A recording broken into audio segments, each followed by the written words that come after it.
Okay fine. अच्छा जी, आज हमारी लास्ट क्लास है और आज हम सीखेंगे रिस्क मैनेजमेंट। स्टार्ट करते हैं। इंट्रोडक्शन होगा और अंडरस्टैंडिंग डेवलपमेंट की जाएगी। रिस्क मैनेजमेंट क्या होता है, कैसे देखें। फॉरेक्स मार्केट जो होती है, इसके अंदर हमेशा से एक बात कही जाती है कि फॉरेक्स मार्केट के अंदर या स्टॉक मार्केट के अंदर 100% कुछ भी नहीं होता। ठीक है। तो इस हवाले से अगर हम ये बात जानते हैं तो हमें कितना रिस्क लेना चाहिए और किस तरह से कैलकुलेशन करनी चाहिए रिस्क की, और किस किस तरह से हम मुख्तलिफ अंदाज में रिस्क को मैनेज कर सकते हैं, आज ये तमाम चीज़ें हम देखने वाले हैं। प्राइम कैपिटल क्या होता है और रिस्क कैपिटल क्या होता है देखेंगे। Playing the game of probabilities. Probabilities क्या होती हैं, साइकोलॉजी क्लास के अंदर आपको बताया था प्रोबेबिलिटीज़, बट आज हम इसको डिटेल से डिस्कस करेंगे। कंपाउंड इंटरेस्ट, एक्सपोनेंशियल ग्रोथ और लॉट साइजिंग आज के वेबिनार का हिस्सा है।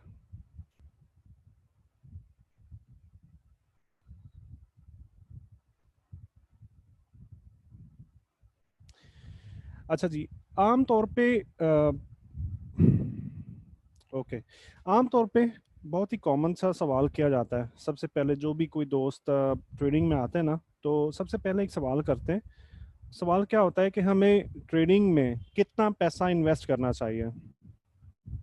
बहुत ही कॉमन सा क्वेश्चन है, नॉर्मली पूछा जा रहा होता है कि ट्रेडिंग में हमें कितना पैसा इन्वेस्ट करना चाहिए। राइट। तो मैं आपको सिर्फ ट्रेडिंग के हवाले से नहीं बताता, मैं आपको जनरली तमाम बिजनेसेस के हवाले से बता देता हूँ, और ट्रेडिंग के अंदर भी यही रूल अप्लाई होता है। राइट। आपका जो कैपिटल होता है ना, इसको नॉर्मली दो कैटेगरीज के अंदर डिवाइड किया जाता है। Number one, prime capital. Number two, risk capital. Prime capital क्या होता है? जिंदगी गुजारने के लिए आपको जितना पैसा दरकार होता है, एक नॉर्मल लाइफ गुजारने के लिए, जो हमारे मंथली एक्सपेंसेस, ईयरली एक्सपेंसेस या डेली वीकली एक्सपेंसेस होते हैं ना, ये तमाम एक्सपेंसेस जो है ना, ये हमारी ज़िंदगी को बेहतर तरीके से गुजारने के लिए ये लाजमी होते हैं।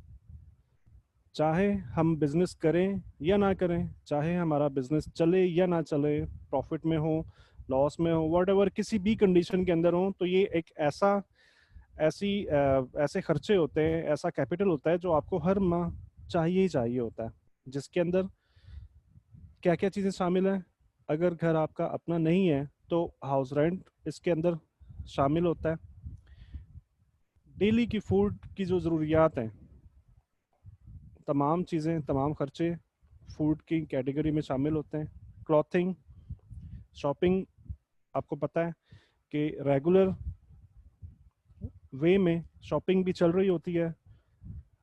और नॉर्मली अगर बात की जाए तो अगर आदमी बहुत कम शॉपिंग करें तो बच्चों की शॉपिंग और ये तमाम चीज़ें, ये तमाम एक ऐसे एक्सपेंसेस होते हैं जो आपको हर माह करने ही होते हैं।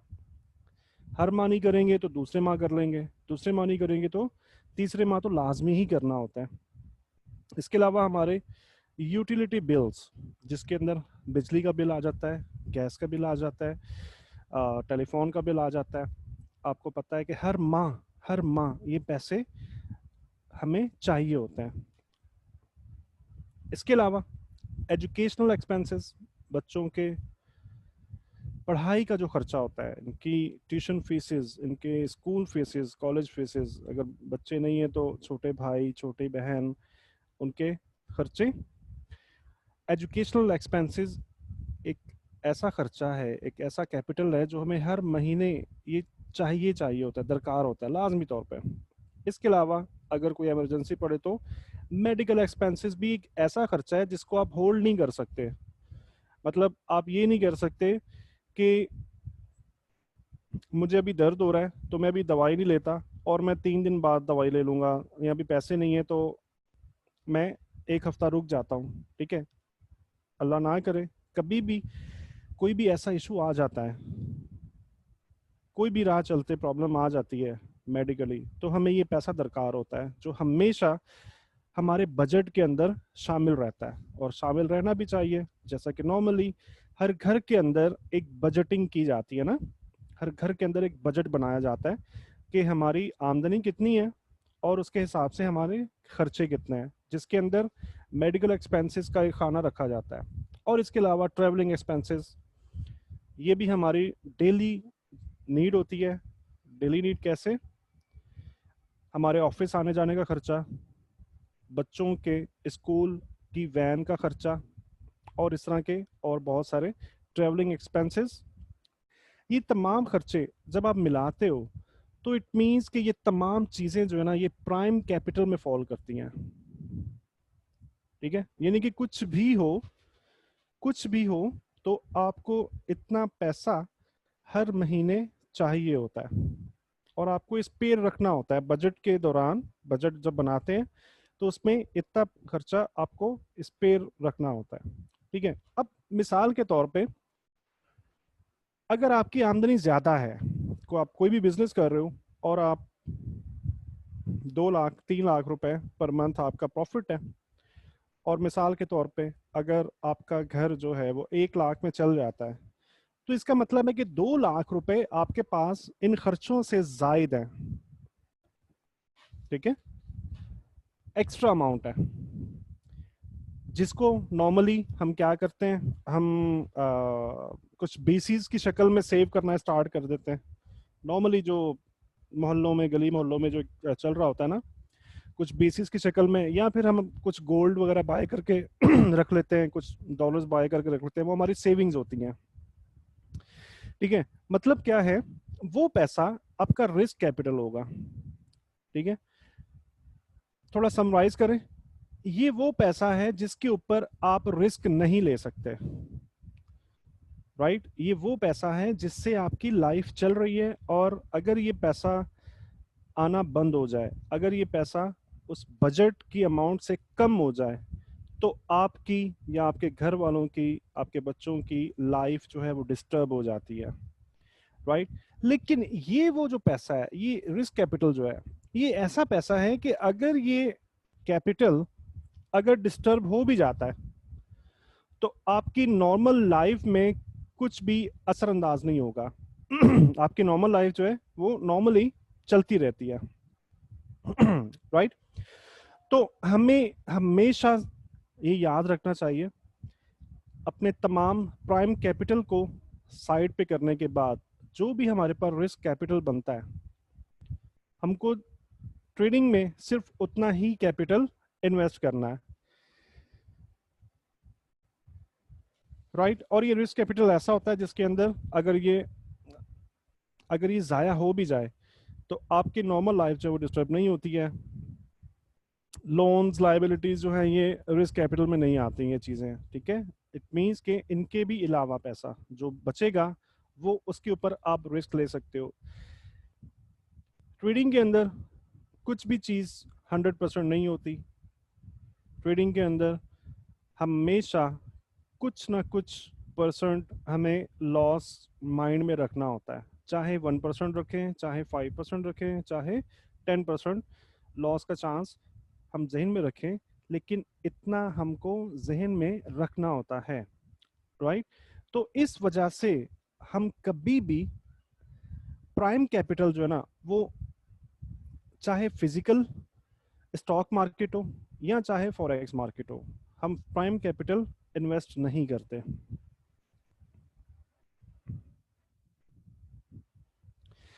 अच्छा, अब बात आती है फिर, अगर तो मार्केट में 100% कुछ भी नहीं है और सर्टेनिटी नहीं है, तो फिर आपको इन्वेस्ट क्यों करना चाहिए, मुझे इन्वेस्ट क्यों करना चाहिए? नॉर्मल एक जनरल सा क्वेश्चन पैदा होता है, अगर फॉरेक्स मार्केट में, फिजिकल मार्केट में 100% नहीं है तो हम क्यों इन्वेस्ट करें, हम इस काम को करें क्यों?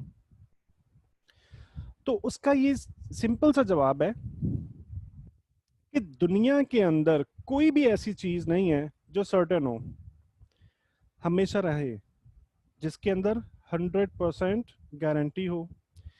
इवन हमारी लाइफ, हमारी जिंदगी हमारी ज़िंदगी की भी कोई गारंटी नहीं है, कब मौत आ जाए किसी को कुछ नहीं पता।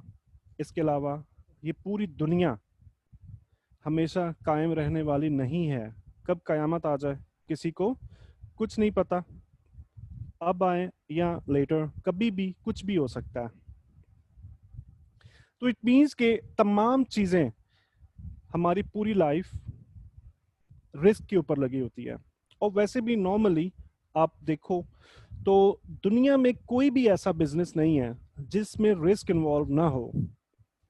हाँ, ये जरूर होता है कि किसी बिजनेस में रिस्क जो है वो कम होता है, किसी बिजनेस में रिस्क फैक्टर ज्यादा होता है, राइट।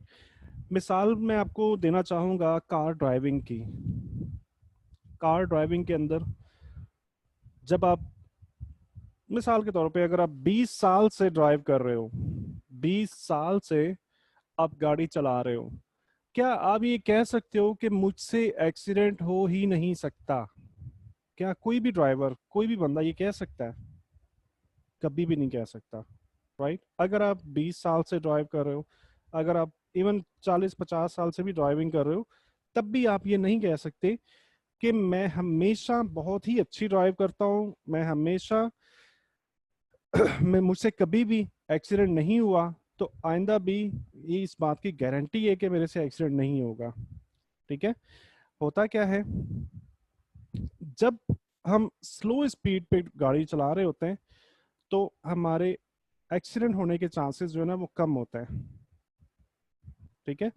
और अगर हम फास्ट स्पीड पे चल रहे हैं, 150 ओवर 150 चल रहे हैं, 140 चल रहे हैं, 120, 120 भी चलो खैर एक नॉर्मल सी रेंज है। मतलब हम ऐसे नहीं कह सकते कि 120 सब too much riskier, 120 is not too much riskier speed, but more than 140 150 जब आप क्रॉस कर जाते हो, इट मीन्स कि आपका रिस्क जो है ना वो बढ़ चुका है। अब आपके एक्सीडेंट होने के चांसेस ज्यादा हैं। चांसेस की बात कर रहा हूँ, ठीक है, ये लाजमी नहीं है कि एक्सीडेंट होगा भी, राइट। सो इट मीन्स, इसका मतलब क्या है, इसका ये मतलब है कि हर एक चीज रिस्क के ऊपर है, हर एक चीज रिस्क के ऊपर होती है। कोई भी बिजनेस आप उठा लो दुनिया का, रिस्क के ऊपर होता है। हमारी लाइफ रिस्क के ऊपर होती है, कब मौत आ जाए किसी को पता नहीं। इवन ये पूरी की पूरी जो जमीन है, पूरी अर्थ जो है, ये भी एक रिस्क पे चल रही है, कब कयामत आ जाए और ये खत्म हो जाए, राइट। तो इसका क्या मतलब है, इसका ये मतलब है कि हमको अपनी पूरी लाइफ के साथ रिस्क को मेंटेन करते हुए चलना है। ठीक है। अगर हम ये सोचते रहेंगे कि जी रिस्क है, रिस्क बहुत ज्यादा है, तो हम तो फिर कोई काम कर ही नहीं सकते। अगर किसी को ये पता चल जाए कि कल जो है वो तुम्हारा जिंदगी का आखिरी दिन है, तो क्या वो कोई काम करेगा? कुछ भी नहीं। उसे पता है मैं तो कल कल मैंने एक्सपायर हो जाना है, तो मैं क्या करूँ? कुछ भी नहीं। वो तो बैठ गया आराम से। ठीक है। तो इसी तरीके से एक अच्छी लाइफ गुजारने के लिए हम लोग जिंदगी में कुछ भी कर रहे होते हैं ना, कुछ भी कर रहे होते हैं, उसमें रिस्क इन्वॉल्व होता है। और एक अच्छी लाइफ गुजारने के लिए उस रिस्क से भागा नहीं जाता, उस रिस्क को मैनेज किया जाता है। कैसे मैनेज किया जाता है? मैंने आपको कार की एग्जांपल दी।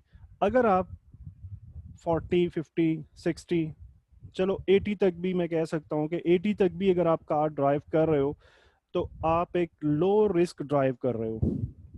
आपकी ड्राइविंग जो है वो लो रिस्क है, राइट। और अगर आप 100 प्लस चले जाते हो, 120 140 प्लस चले जाते हो, इट मीन्स कि आप ड्राइव बिलाशुबा अच्छी कर रहे हो।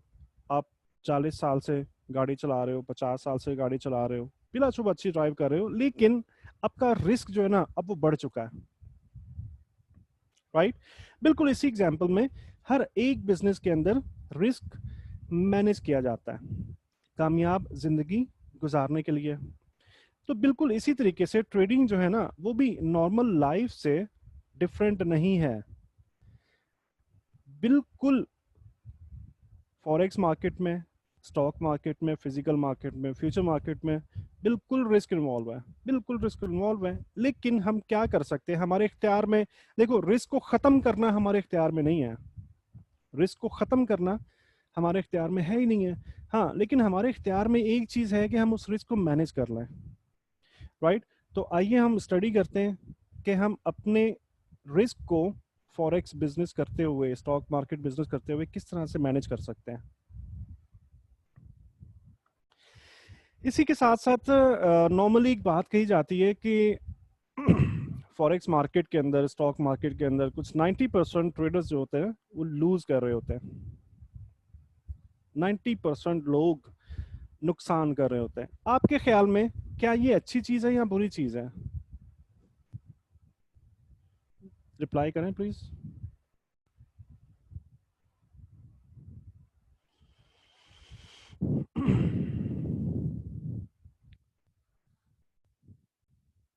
जाहिद बलोच कह रहे हैं अच्छी चीज है। बिल्कुल सही जवाब दिया जी, अच्छी चीज है।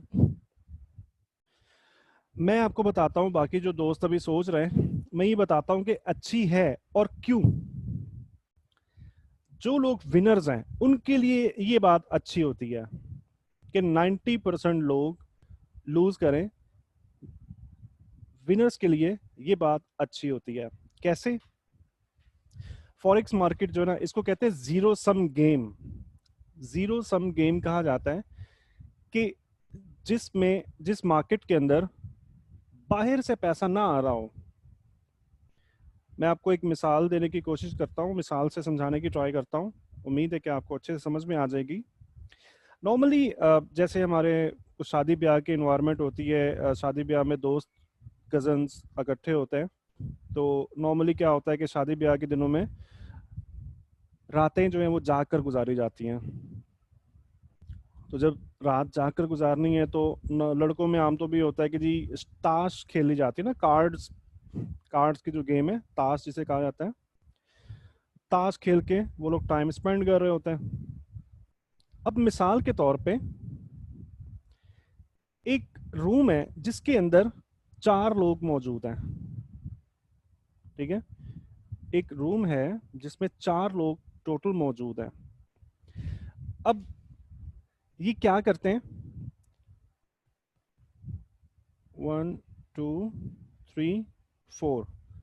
अब ये क्या करते हैं, ये कार्ड प्ले करते हैं और शर्त लगा लेते हैं कि जी हम हर गेम का 1-1 100 हर बंदा जो है वो पे करेगा,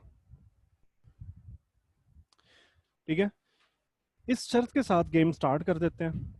तो आप ये देखोगे, आप नोट करोगे, जब सुबह भी हो जाएगी ना, जब तक सुबह भी हो जाए, कुछ 40-50 या 100 वॉट कितनी भी गेम्स कंप्लीट हो भी जाएं, तो इस कमरे में मौजूद पहले कितने रुपए थे? 100 इसके, 100 इसके, 100 इसके, 100 इसके, मतलब 400 रुपए इस कमरे में मौजूद है। तो पूरी रात खेलने के बाद भी जब सुबह भी हो जाएगी ना तो टोटल रुपया जो इस रूम में मौजूद होगा वो भी 400 ही होंगे। हाँ, ये फर्क जरूर होगा कि हो सकता है 250 इसके पास हो, 100 इसके पास हो, 50 इसके पास हो और ये जीरो पे हो। ये जरूर हो सकता है कि 400 का 400 इसके पास हो। ये भी हो सकता है कि 100 वापस इनके पास घूम फिर के, मतलब क्या है कि जैसे किसी ने विन किया, किसी ने लूज किया, तो पैसा किसी की जेब में आ गया और अगेन दोबारा गेम स्टार्ट होती है और वही पैसा निकलता है और वापस घूम घुमा के कभी कभी इसकी जेब में आता है, कभी इसकी जेब में आता है, कभी इसकी जेब में और कभी इसकी जेब में आता है। इसको कहते हैं जीरो सम गेम। कि वही एक मर्तबा जो पैसा आ चुका मार्केट के अंदर, वही पैसा कभी किसी की जेब में जा रहा है, कभी किसी की जेब में जा रहा है और कभी किसी की जेब में जा रहा है। अब इस एग्जाम्पल के साथ अब थोड़ा गौर से देखो।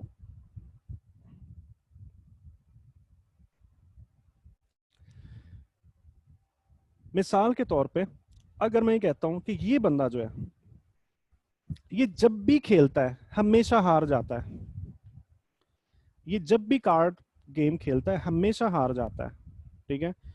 तो इन तीनों के चांसेस जो हैं जीतने के चांसेस कितने हैं? आप बताएं प्लीज।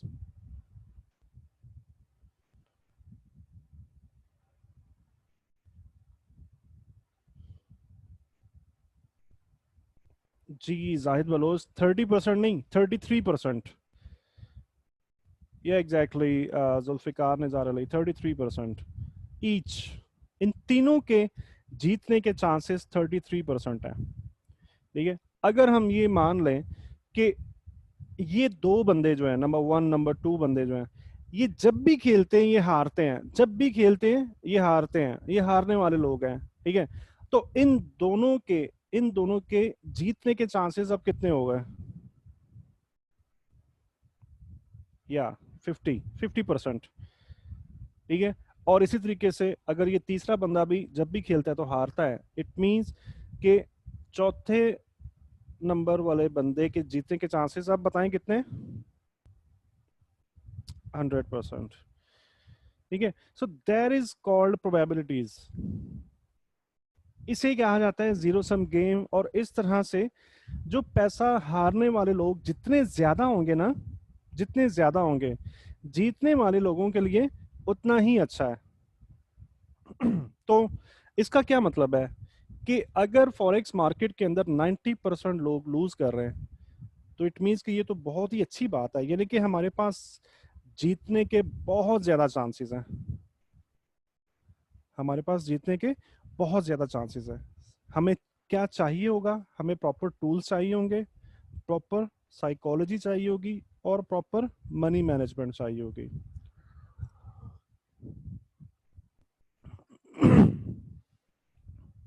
Right right?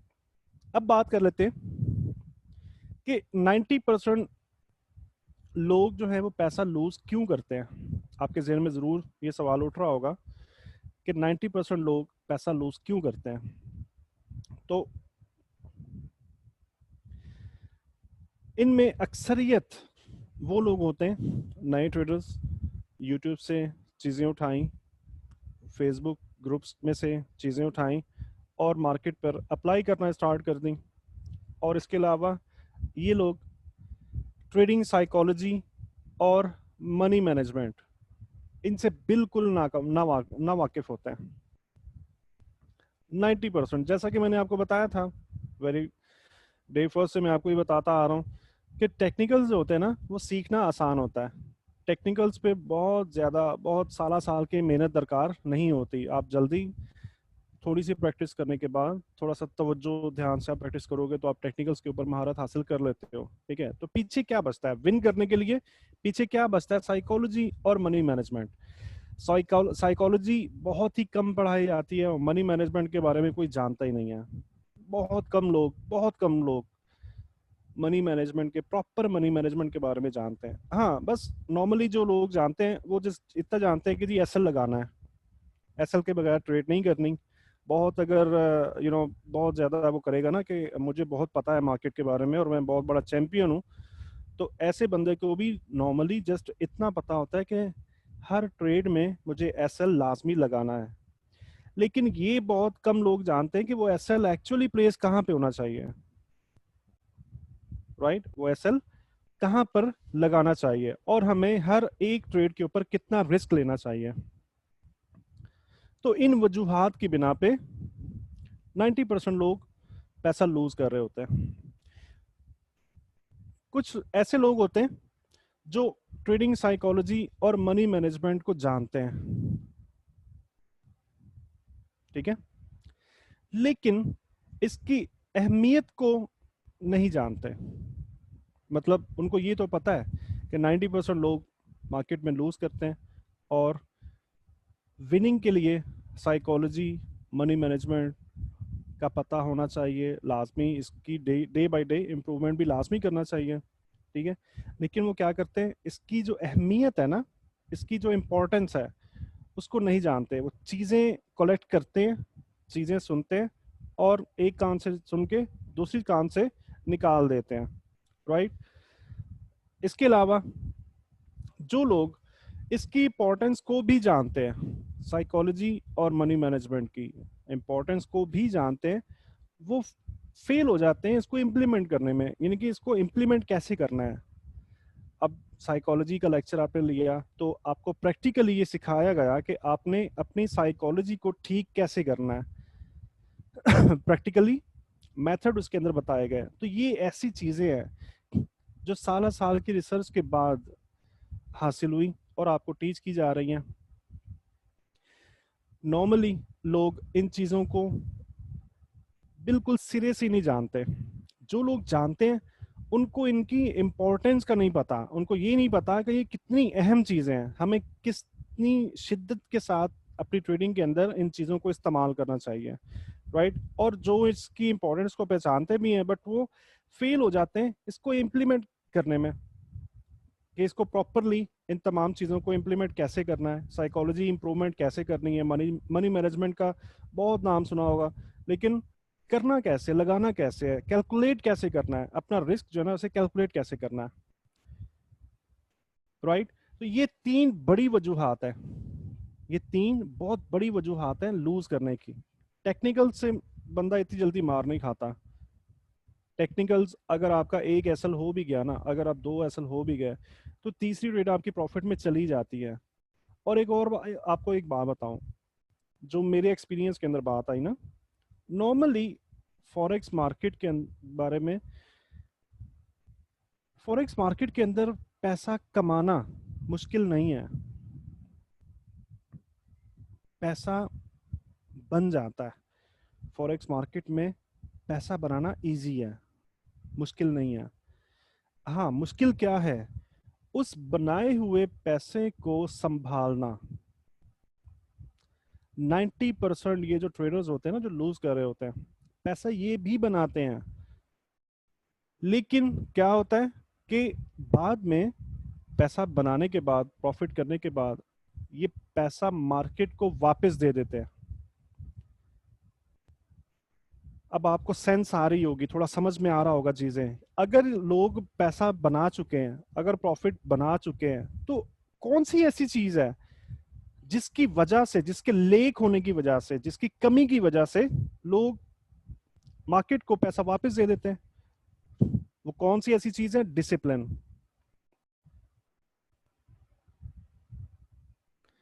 ठीक है, डिसिप्लिन उसे कहा जाता है। डिसिप्लिन के अंदर साइकोलॉजी और मनी मैनेजमेंट दोनों आती हैं, ये दोनों ट्रेडिंग डिसिप्लिन का हिस्सा है,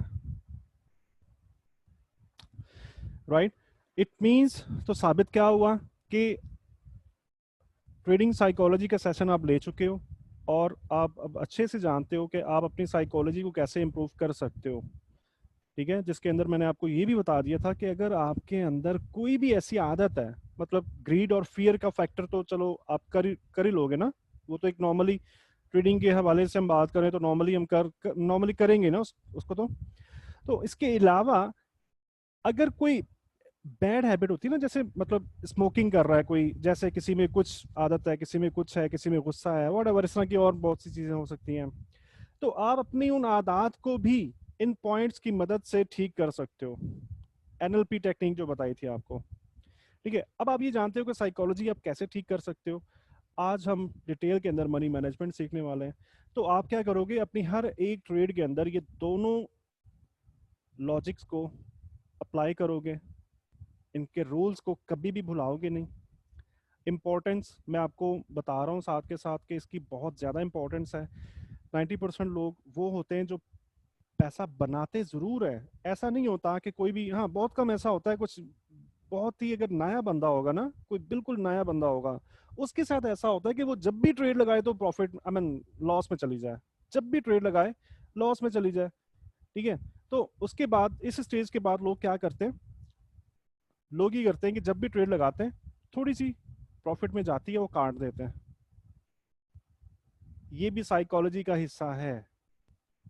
थोड़ा सा प्रॉफिट दिखा और ट्रेड बंद कर दी, टीपी भी लगा लेते हैं, एसएल भी लगा लेते हैं, लेकिन अपने टीपी तक ट्रेड को जाने के लिए वेट नहीं करते, पेशेंस की कमी होती है, राइट। तो इस तरीके से ये लोग लूज कर रहे होते हैं। इंपॉर्टेंस भी आप समझ चुके, और उसके बाद अगर जब तक आप इसको इम्प्लीमेंट करते रहेंगे इंशाल्लाह आप कामयाब रहेंगे। और जब आप इन चीज़ों का इम्प्लीमेंट छोड़ देंगे तो कोई गारंटी नहीं है कामयाबी होने की, ठीक है। और यही वो डिसिप्लिन एक ऐसी चीज़ है, ये वही चीज़ है जिसकी वजह से 90% ट्रेडर जो हैं वो अपना बनाया हुआ पैसा मार्केट को वापस दे देते हैं। एक एग्जांपल ले लेते हैं, जैसी लिवरमोर, ये कुछ 1905 के अंदर, ये बहुत बड़े ट्रेडर थे, बहुत बड़े ट्रेडर थे। और इन्होंने बहुत सी किताबें भी लिखी हैं, लीजेंडरी ट्रेडर के नाम से इनको जाना जाता था। वॉल्यूम स्टडीज के अंदर ये पायनियर थे 1905 के अंदर, 1905 के अंदर, राइट, पायनियर थे। और बहुत सी इन्होंने बुक्स लिखी, बहुत से लोगों को इन्होंने ट्रेन किया मार्केट में ट्रेड करने के लिए। पूरी दुनिया में इनका नाम है, और आज भी अगर आप गूगल करो तो आपको जैसी लिवरमोर की पूरी स्टोरी पढ़ने को मिल जाएगी। इनका आज तक ट्रेडिंग के अंदर नाम चलता हुआ आ रहा है। अब तो खैर ये दुनिया में नहीं है, लेकिन इन्होंने बहुत बहुत एक्सट्रीम लेवल के कॉन्सेप्ट्स को मुतारिफ करवाया। वॉल्यूम स्टडीज के अंदर इनकी रिसर्च बहुत ज़्यादा थी, और इनकी ख़ास बात क्या है, 1929 के अंदर, 1929 के अंदर ग्रेट फॉल आया था यूएस मार्केट के अंदर, जिसमें यूएस मार्केट क्रैश हुई थी। इस 1929 के ग्रेट फॉल के अंदर जैसी लिवरमोर ने $100 मिलियन प्रॉफिट किया था। इसका क्या मतलब है? इसका ये मतलब है कि ये इतने बड़े ट्रेडर थे, इतने लेजेंडरी ट्रेडर थे, कि इनको ये फॉल आने से पहले पता था कि मार्केट में फॉल आने वाला है, और $100 मिलियन इन्होंने जस्ट इस एक फॉल के अंदर बनाया। और इसके बाद क्या हुआ, अपनी लाइफ के अंदर ये 2 मरतबा बैंकरप्ट हुए, 2 मरतबा बैंकरप्ट का मतलब है कि बिल्कुल अर्श से फर्श पे आ गए, बिल्कुल जीरो पे आ गए, बिल्कुल फर्श पे गिर गए। पहली मरतबा जब ये बैंकरप्ट हुए, उसके बाद दोबारा से इन्होंने आहिस्ता आहिस्ता स्टैंड अप करना स्टार्ट किया, दोबारा से ट्रेडिंग स्टार्ट की, कैपिटल इनको मिलना स्टार्ट हुआ, और इन्होंने दोबारा से कैपिटल बनाया, और उसके बाद दोबारा से बैंकरप्ट हो गए। जब ये दूसरी मरतबा बैंकरप्ट हुए ना, तो अमेरिका के एक होटल के एक रूम के अंदर इन्होंने अपने आप को गोली मार दी थी। जैसी लिवरमोर ने एक्चुअली खुदकुशी की थी। इसकी क्या वजह हो सकती है? इतना बड़ा लेजेंडरी ट्रेडर, वॉल्यूम स्टडीज के अंदर पायनियर है, बहुत सी किताबें लिखी हुई हैं, बहुत सी किताबें लिखी हुई हैं, आज भी पढ़ी जाती हैं। आप गूगल करोगे जैसी लिवरमोर के बारे में, कंप्लीट स्टोरी आपको मिल जाएगी वहां से। तो क्या वजह है कि इतना बड़ा ट्रेडर जो है वो 2 मरतबा बैंकरप्ट हुआ? That was discipline, trading psychology and money management. Psychology के लेक्चर में मैंने आपको बताया था ना कि ग्रीड और फियर का जो फैक्टर है, ये ऐसी तबाही मचाता है कि इंसान का दोबारा से वापस उठना नामुमकिन हो जाता है, बहुत मुश्किल हो जाता है, बहुत मुश्किल। जब भी ग्रीड फैक्टर के अंदर आता है आदमी, सबसे पहले मनी मैनेजमेंट के रूल्स के साथ छेड़छाड़ स्टार्ट कर देता है। लॉट साइजिंग इंक्रीज करना, एसएल्स रिमूव करना, टीपीज की प्लेसमेंट बार बार चेंज करना, बहुत सारी और ऐसी चीजें मनी मैनेजमेंट के रूल्स के अंदर आती हैं, अभी हम आगे चल के देखने वाले हैं। तो आपने देखा कि ये एक लाइव एग्जांपल है कि इतना बड़ा ट्रेडर टेक्निकल्स के ऊपर इसको कितनी महारत होगी। सिर्फ क्या किया, ट्रेडिंग डिसिप्लिन के साथ छेड़खानी की, रूल्स को इग्नोर कर दिया, इन रूल्स को भुला दिया, और बैंकरप्ट हो गया। दूसरी मर्तबा बैंकरप्ट होने पर खुद को ही गोली मार दी। इतने बड़े ट्रेडर के सामने हम क्या चीज होंगे? मतलब नॉर्मली नए आने वाले लोग ये समझते हैं कि अगर 2 4 5 टीपी लग गए ना एक साथ में, तो ये समझते हैं कि जी बस ट्रेडिंग आ चुकी है, मैं बस सब तो सब पीछे पीछे हो जाओ, अब तो बस मैं स्टैंडर्ड ऑर्डर लगा रहा हूँ और अब तो ट्रेडिंग मुझे आ चुकी है, तो कोई ऐसी चीज़ नहीं है जो मेरा नुकसान करवा करवा देगी, राइट। तो आपको अब अंदाज़ा हो चुका होगा कि ट्रेडिंग साइकोलॉजी और मनी मैनेजमेंट कितनी इंपॉर्टेंट चीज़ें हैं।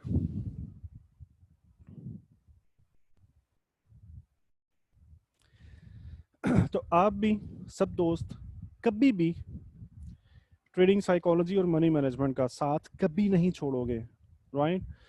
अच्छा जी, हम शुरू से सुनते आ रहे हैं गेम ऑफ प्रोबेबिलिटीज। सबसे पहले हम ये समझ लेते हैं कि प्रोबेबिलिटीज होती क्या है। मुमकिनात इन्हें कहते हैं। गेम ऑफ प्रोबेबिलिटीज का मतलब है कि मुमकिनात का खेल। एक एग्जांपल देता हूं आपको। मिसाल के तौर पे आप अपने दोस्त के साथ शर्त लगा लेते हो, आज बारिश होगी। बारिश की आप शर्त लगा लेते हो, आसमान बिल्कुल साफ पड़ा हुआ है,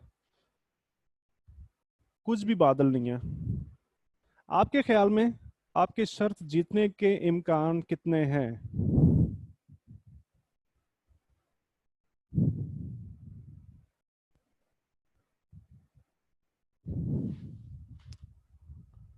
आपके ख्याल में आपके शर्त जीतने के इम्कानात कितने हैं?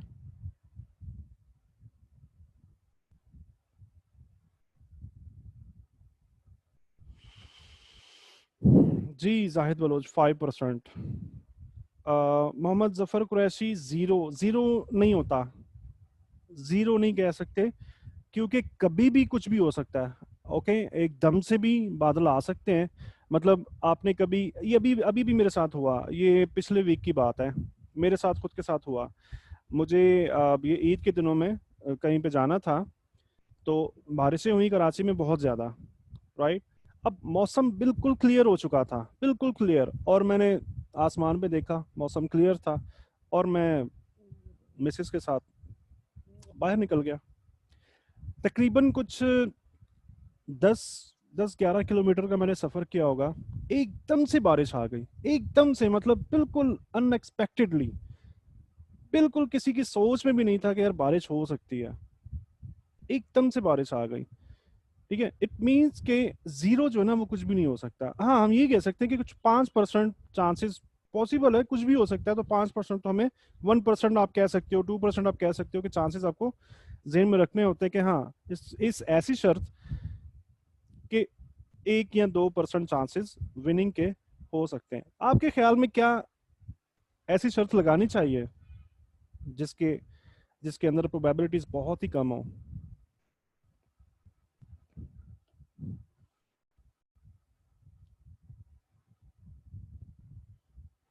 हाँ जी, बिल्कुल सही जवाब दिया आपने कि बिल्कुल नहीं लगानी चाहिए ऐसी शर्त जिसमें मुमकिनात की कमी हो।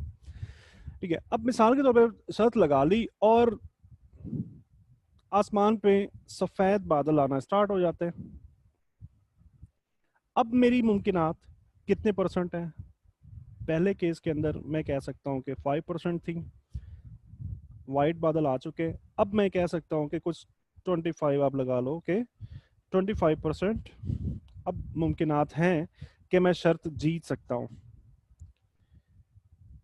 थोड़ा सा टाइम और गुजरता है और वो सफ़ेद बादल जो है ना वो काले होना स्टार्ट हो जाते हैं। अब मुमकिनात और बढ़ गए, प्रोबेबिलिटीज और बढ़ चुकी हैं बारिश होने की। अब मैं ये कह सकता हूँ कि मैं कुछ 40% अपनी शर्त को जीत सकता हूँ। ठीक है, बादल काले होने के बाद थोड़ी देर के बाद मिट्टी की जैसे खुशबू नहीं आती, ठंडी हवा चलना शुरू हो जाती है। ठंडी हवा चलनी शुरू हो गई, इसका मतलब है कि और ज़्यादा मुझे अपनी शर्त जीतने के इम्कानात बढ़ चुके हैं। ठीक है, मतलब मैं कह सकता हूँ कि कुछ 60% मैं अपनी शर्त अब जीत सकता हूँ। इसके बाद कुछ मिट्टी के अंदर, जैसे बारिश होने से पहले पता ना, मिट्टी में से एक स्मेल आ रही होती है। पंजाब में ऐसा नॉर्मली होता है, कराची में तो ऐसा नहीं होता। कराची में वैसे नॉर्मली बारिशें होती भी बहुत कम है, बट पंजाब में ऐसा होता है कि एक खास किस्म की ना स्मेल आ रही होती है, पता चल रहा होता है कि हाँ वाकई कहीं पे बारिश हो रही है। तो जब वो स्मेल भी आनी स्टार्ट हो जाए, तब मेरे जीतने के चांसेस कितने परसेंट हो सकते हैं?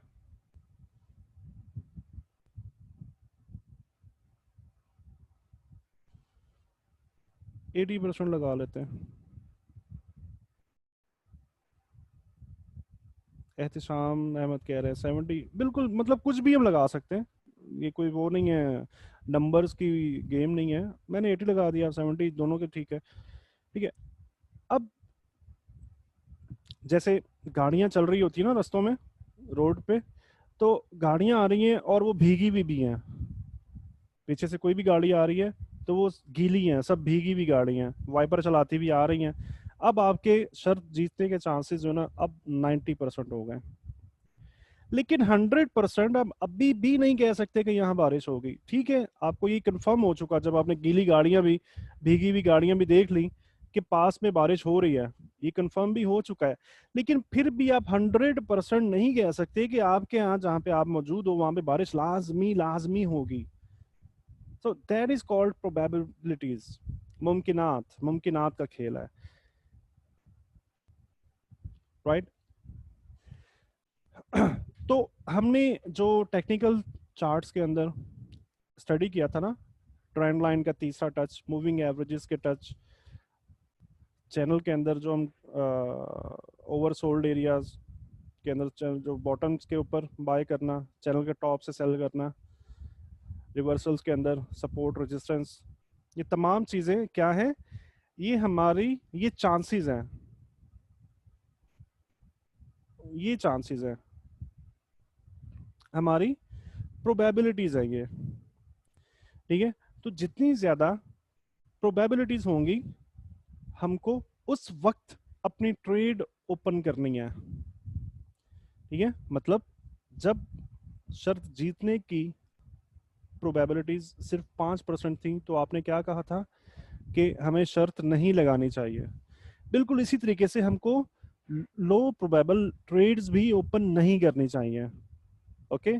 इवन 40%, इवन 60% भी प्रोबेबिलिटीज अगर आपके पास कलेक्ट हो गई हैं तब भी ट्रेड ओपन नहीं करनी चाहिए, जब तक, जैसा कि लास्ट क्लास के अंदर देखा, जो आपकी बस है, आप जब तक वो बस नहीं आ जाएगी उस वक्त तक आप ट्रेड में एंटर नहीं होते। क्यों, क्या वजह है? क्योंकि वो बस जो है ना हमारी, वो हाई प्रोबेबल है, कभी इम्कान है कि वो हमारी मंजिल तक हमें लेके चली जाएगी, लेकिन 100% फिर भी नहीं है। ठीक है, अब आप ये समझ चुके हैं कि प्रोबेबिलिटीज की गेम क्या होती है। अब थोड़ा बात कर लेते हैं।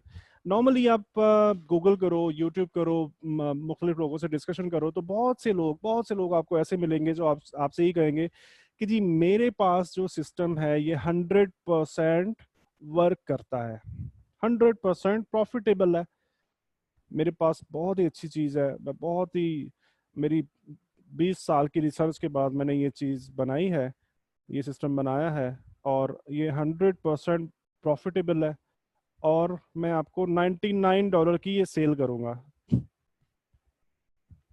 ठीक है।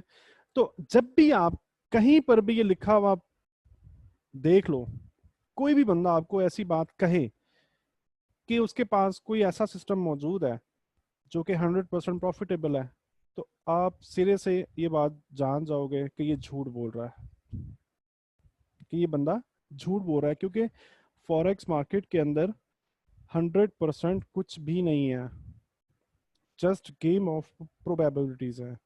हाँ, वो ये कह सकता है कि इसकी एक्यूरेसी कितनी है, ये कह सकता है कि 90% प्रॉफिटेबल है, 80% प्रॉफिटेबल है, 70% है, 95% प्रॉफिटेबल है। कोई भी ये नहीं कह सकता कि उसकी बनाई हुई चीज या उसका इंडिकेटर या उसका रोबोट या वट एवर कोई भी टूल जो है वो 100% प्रॉफिट देगा। राइट। बहुत से लोग आपको ऐसे मिलेंगे जो कहेंगे जी हमने फ्लां सिस्टम जो है, सीक्रेट कोड जो है उसका क्रैक कर लिया, तो आप $99 में हमसे परचेज कर लो। बहुत सी ऐसी चीज़ें हैं। नो लॉस स्ट्रेटजी के नाम पे, स्ट्रेटजीज के ऊपर आप जब देख जाओगे तो जगह जगह पे आपको ऐसा लिखा हुआ मिलेगा, नो लॉस स्ट्रेटजी। इस स्ट्रेटजी के अंदर कभी लॉस हो ही नहीं सकता। अगर नो लॉस स्ट्रेटजी लिखा हुआ है तो इसका क्या मतलब है कि 100% प्रॉफिटेबल है, और फॉरेक्स मार्केट में 100% कुछ भी नहीं होता।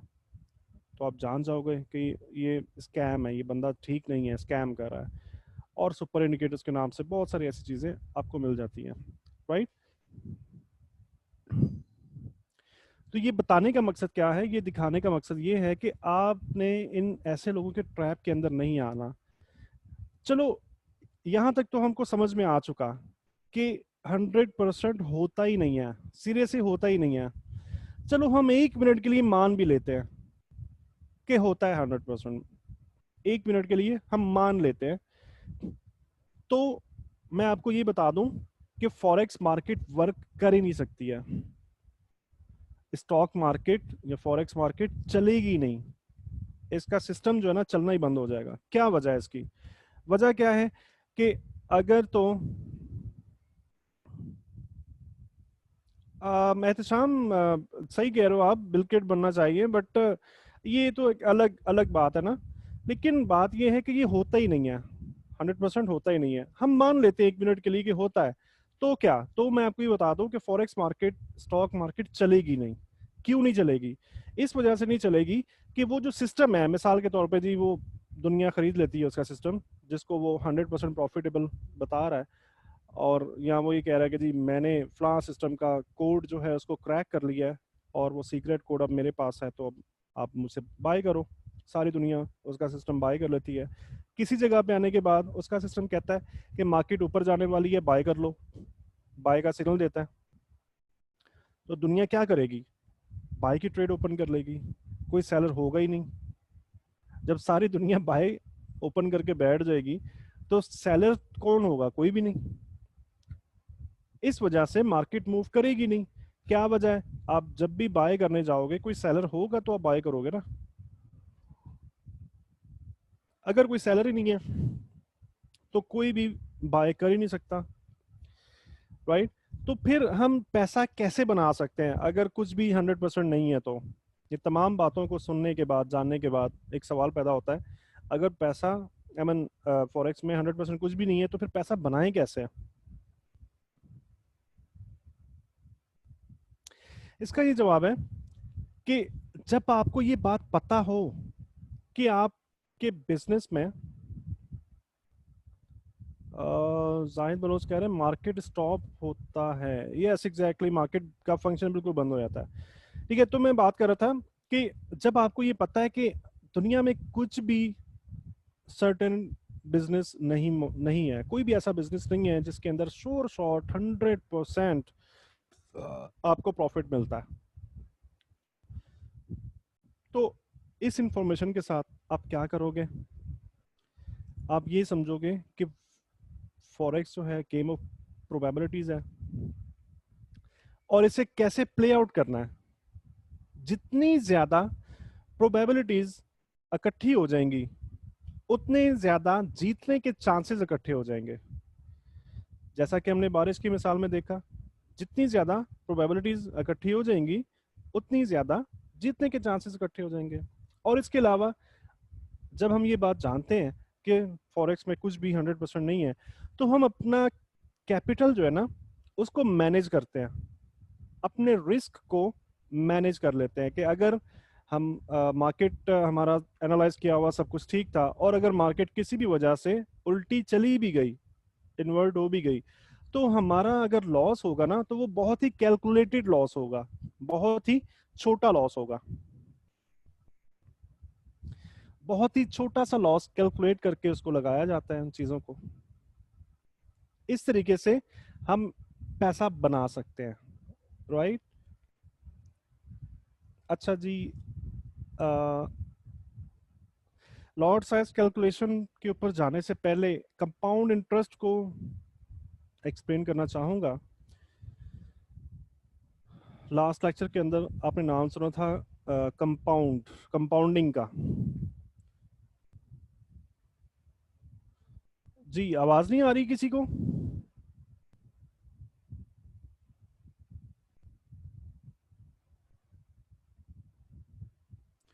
आवाज नहीं आ रही? सर जी, सर कट के आ रही है। जी, सर नहीं आ रही, कट के आ रही है। सबके पास ऐसी आ रही है। फिर नहीं टाइप सर, करके मेरे बताएं, पास तो टाइप ठीक आ करके। रही है। हाँ तो आप मोहम्मद उस्मान अपना इंटरनेट कनेक्शन चेक करें। माइक बंद कर दें प्लीज, माइक बंद कर दें। ड्यूरिंग क्लास माइक जो है वो अलाउड नहीं होते, ठीक है। तो आप अपना इंटरनेट कनेक्शन चेक करें। एल्बर्ट आइंस्टाइन ने एक थ्योरी दरियाफ्त की थी अमेरिका ने, जिस पर काम करके एटम बम बनाया था। एटम बम आप सब जानते हैं कितनी ताकतवर चीज है। सिर्फ 2 हमले हुए थे जापान में और पूरा जापान बर्बाद हो गया था। और अब एटम बम के बारे में सोच भी नहीं सकता कोई कि मैं एटम बम के साथ कभी फाइट करूं, कभी जंग करूं। इतनी बला, इतनी ज्यादा ताकतवर चीज है।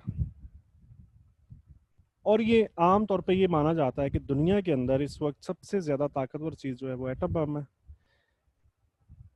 लेकिन अल्बर्ट आइंस्टाइन का ही ये कहना है कि compound interest is the most powerful force in the universe. कि जो कंपाउंडिंग है ना, ये फोर्स दुनिया की क्या, पूरी यूनिवर्स की सबसे ताकतवर फोर्स है। एक एग्जांपल के साथ मैं आपको समझाऊंगा कि किस तरीके से ये सबसे ज्यादा ताकतवर है। ये हम एक मिसाल लेते हैं कि एक बंदा है, उसे कुछ पैसों की जरूरत पड़ जाती है। नॉर्मली इंटीरियर सिंध के अंदर, कराची के अंदर भी बहुत सारे ऐसे लोग मिल जाते हैं जो आपको सूद पर, मार्कअप पे लोन जो है वो दे रहे होते हैं। किसी को जरूरत पड़ जाती है 50,000 रुपए की, और वो एक बंदे के पास जाता है और 50,000 रुपए उससे लेता है। बंदे की लोन के साथ ये शराइत होती है कि 6 माह में वो लोन उसे वापस करना है। 6 माह के अंदर अंदर वापस कर दे या 6 माह तक कर दे तो 60,000 रुपये उसको वापस करना है, ठीक है। अगर 6 माह से ऊपर एक दिन भी क्रॉस कर गया तो इस 60,000 रुपए के अंदर 1 पैसे का इजाफा कर देगा। अगर 6 माह में 60,000 का लोन वापस नहीं किया तो हर आने वाले नए दिन पर 1 पैसे का इजाफा हो जाएगा। इस अमाउंट के अंदर, 60,000 के अमाउंट के अंदर 1 पैसे का इजाफा हो जाएगा। और एक और शर्त लगा दी कर्जा देने वाले ने कि वो 1 पैसा जो है ना, वो हर दिन डबल हो जाएगा। मसलन पहले दिन वो 1 पैसा पे करेगा, दूसरे दिन 2 पैसे पे करेगा, तीसरे दिन 4, फिर चौथे दिन 8, फिर 16, पांचवें दिन, छठे दिन 32, फिर अगले दिन 64 और अगले दिन 128। अब मिसाल के तौर पे 128 बताइए, ठीक है। यानी कि पिछले दिन के जितने पैसे होंगे अगले दिन उनसे डबल हो जाएंगे पैसे। अब मिसाल के तौर पे अगर 6 महीने गुजरने के बाद सिर्फ 40 दिन अगर ये बंदा लोन की वापसी में देरी करता है तो आपके ख्याल में इसे कितना पैसा वापस करना होगा? अंदाजन कोई भी जितने बड़े से बड़ा फिगर आपके माइंड में आ रहा है, आप बता दो।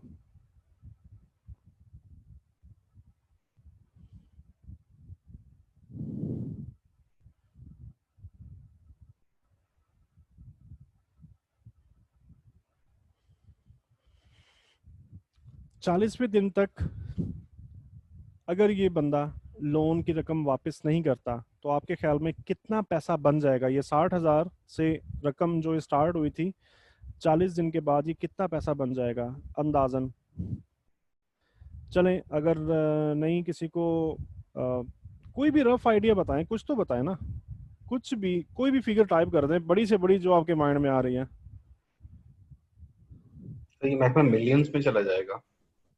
मिलियंस में? और कोई दोस्त? मैं आपको बताता हूं कि ये फिगर 60,000 से जो स्टार्ट हुई है, अगर सिर्फ कंपाउंडिंग की जाए, मतलब क्या है कि एक पैसे के साथ, 60,000 के साथ नहीं, एक पैसे के साथ अगर कंपाउंडिंग की जाए, दैट इज कंपाउंडिंग। हर अगले दिन में वो पैसा डबल हो रहा है, हर अगले दिन में पैसा डबल हो रहा है, हर अगले दिन में पैसा डबल हो रहा है, दैट इज कॉल्ड कंपाउंडिंग। अगर एक पैसे के साथ कंपाउंडिंग की जाए तो ये 40 दिन के अंदर कुछ 5 अरब रुपए से ज्यादा रुपए बनते हैं, 5 अरब रुपए से ज्यादा बनते हैं। पांच भी, ये भी मैं आपको एक्यूरेटली फिगर नहीं बता रहा, इससे ज्यादा बनते हैं, कम नहीं होंगे इससे।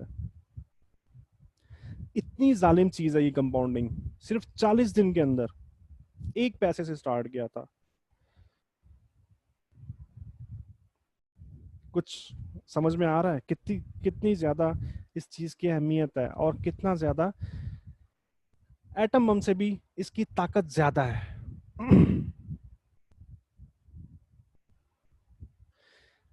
बिल्कुल यही वाली एग्जांपल, अगर आप चेस समझते होगे, आप शतरंज का जो खेल है, चेस की अगर आप स्टोरी पढ़ो ना, तो चेस की स्टोरी के अंदर ये कंपाउंडिंग की वो एक एग्जांपल आती है। मैंने स्टोरी पढ़ी थी कि एक बादशाह ने, कोई गरीब सा बंदा था, उसने कुछ कोई चीज बनाई और अपने मुल्क के बादशाह को उसने एज अ गिफ्ट प्रेजेंट करी। तो बादशाह को वो प्रेजेंट जो है वो देखकर बहुत ही खुशी हुई, बहुत ही उसको अच्छा लगा।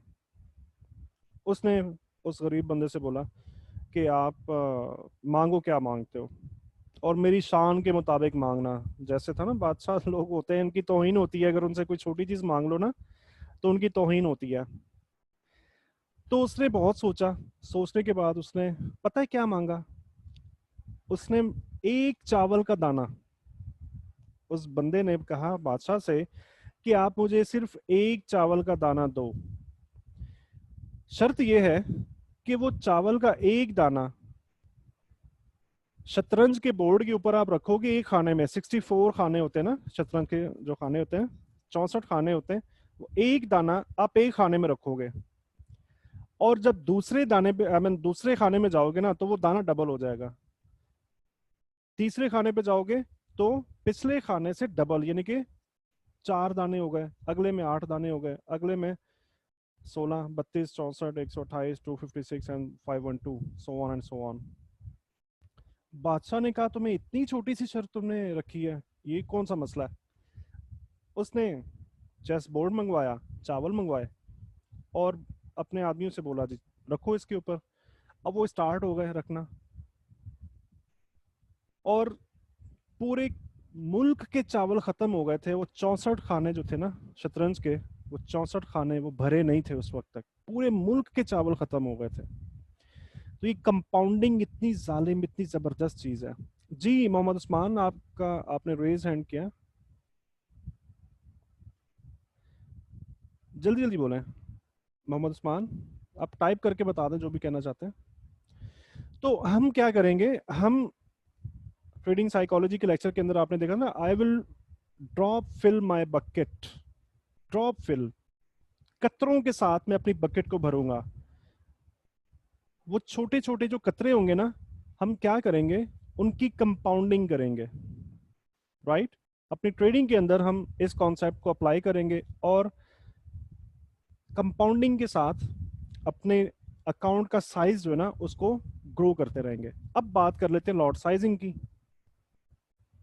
कि आप लॉट का साइज किस तरीके से कैलकुलेट कर सकते हो। ट्रेडिंग के अंदर जो इंटरनेशनल स्टैंडर्ड्स हैं, पूरी दुनिया के अंदर जो प्रोफेशनल्स जो होते हैं ना, जो बड़े बड़े बैंक्स के अंदर ट्रेड कर रहे हैं, और जो मेथड पूरी दुनिया में टीच किया जाता है प्रोफेशनलिज्म के अंदर, उसके अंदर ये रूल है कि आपने अकाउंट साइज का सिर्फ 1% रिस्क लेना होता है ईच ट्रेड। अपनी हर एक ट्रेड पर आपने अपने अकाउंट का सिर्फ 1% रिस्क लेना होता है, राइट? बहुत ही आसान सी बात है, कुछ भी मुश्किल नहीं है ये बात सुनने में, समझने में। अब हम ये देख लेते हैं कि हम 1% कैलकुलेट कैसे करेंगे। फॉर्मूला आपके सामने हाजिर है।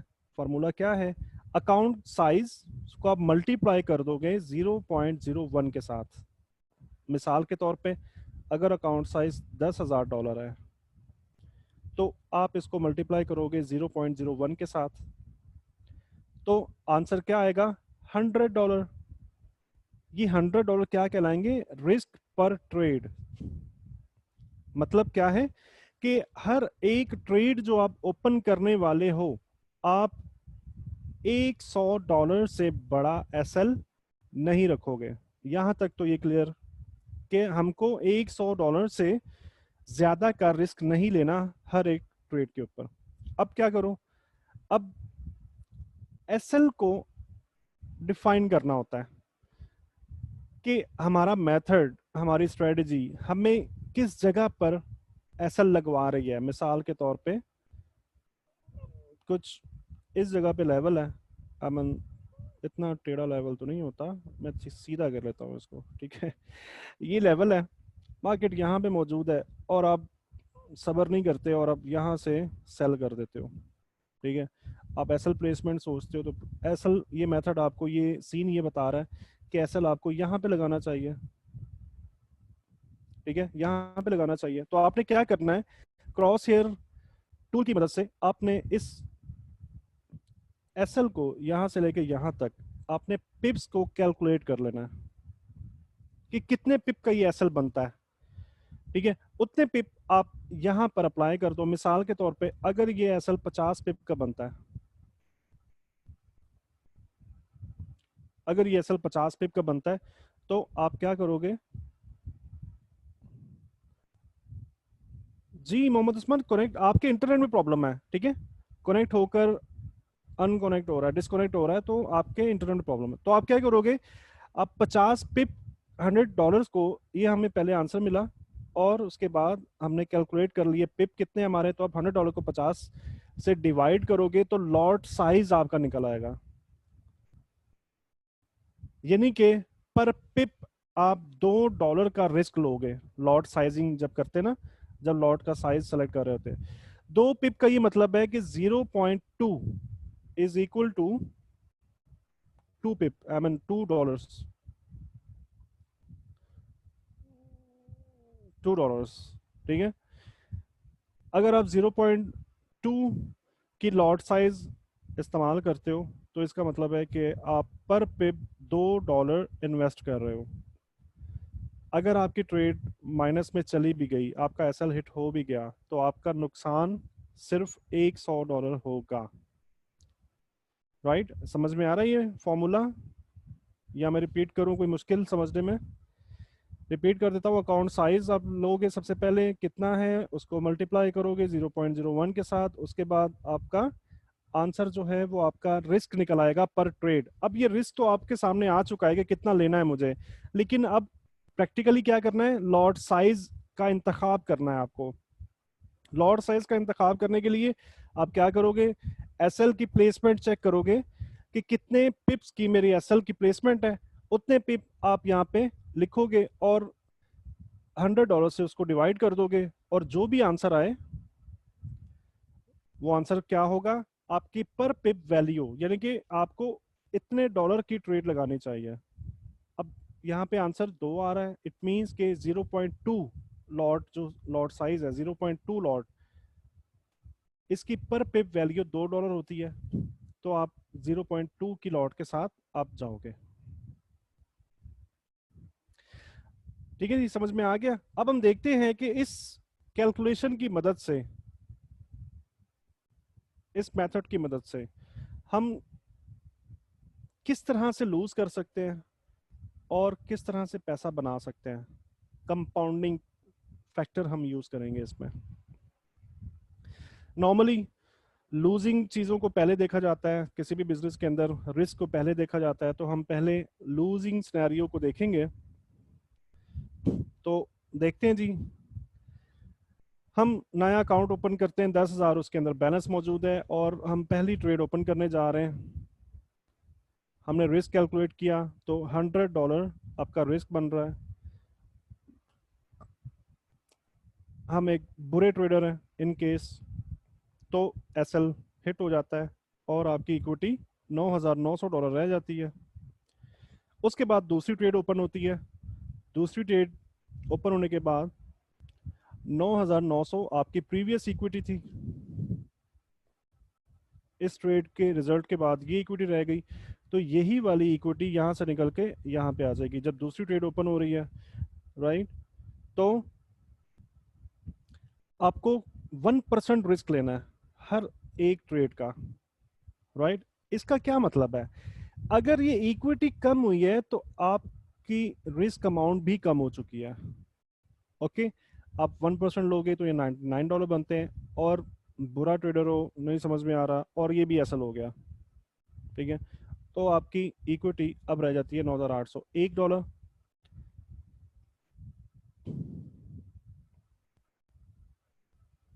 अच्छा, तीसरी ट्रेड ओपन करते हो, $9,801 से स्टार्ट करते हो, और 1% रिस्क के साथ इसका 1% रिस्क कैलकुलेट करो तो बनता है $98.01।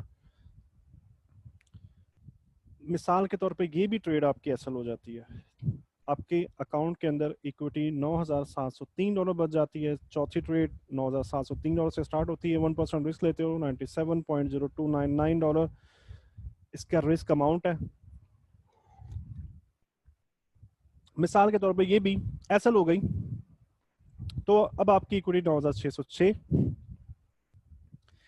पांचवी ट्रेड के अंदर एसल होता है, आप 1% पे जाते हो, $96.059 आपका रिस्क बनता है, और ये भी एसल हो गया, $9,510 आपकी इक्विटी अब भी मौजूद है। इसी तरीके से मुसलसल लॉस करते हुए एक बात का जरूर ध्यान रखना कि इन ट्रेड्स के अंदर एक भी ट्रेड प्रॉफिटेबल नहीं है, एक भी टीपी नहीं है, एक भी ट्रेड ऐसी नहीं है जिसमें आपको कुछ भी प्रॉफिट हुआ। तमाम के तमाम एसल है, तमाम के तमाम एसल करते करते हम 50 ट्रेड कर जाते हैं। 50वीं ट्रेड के अंदर आपकी इक्विटी $6,111 रहती है, 1% आप रिस्क लेते हो, 61.11, और ये भी एसल हो गया, तो आपकी इक्विटी $6,050 बाकी बचती है, मतलब अकाउंट वॉश नहीं हो रहा, ठीक है। अगेन इसी प्रैक्टिस के साथ 100 ट्रेड्स कर देते हैं, 100 ट्रेड करने के बाद भी आपकी इक्विटी 3,697 रहती है, 1% के साथ $36.97 ईच ट्रेड आपको रिस्क लेना है। अगर ये भी असल हो गया तो $3,660 इक्विटी अभी भी बाकी है। इसी तरीके से ट्रेडिंग करते जाते हो, 200 ट्रेड्स कर जाते हो, 200 ट्रेड्स कर जाते हो, फिर भी आपकी कुछ $1,353 इक्विटी रहती है। अगेन ट्रेड करते हो 1% रिस्क के साथ 13.53, और इक्विटी एसएल अगर ये भी हो गया तो उसके बाद 1340।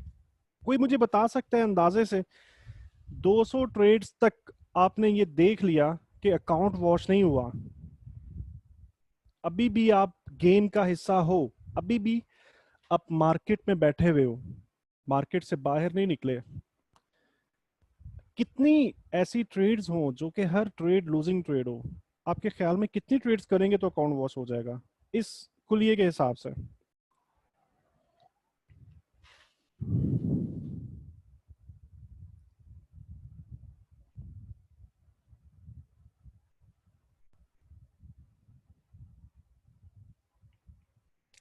एहतसाम कह रहे 300, कोई और दोस्त?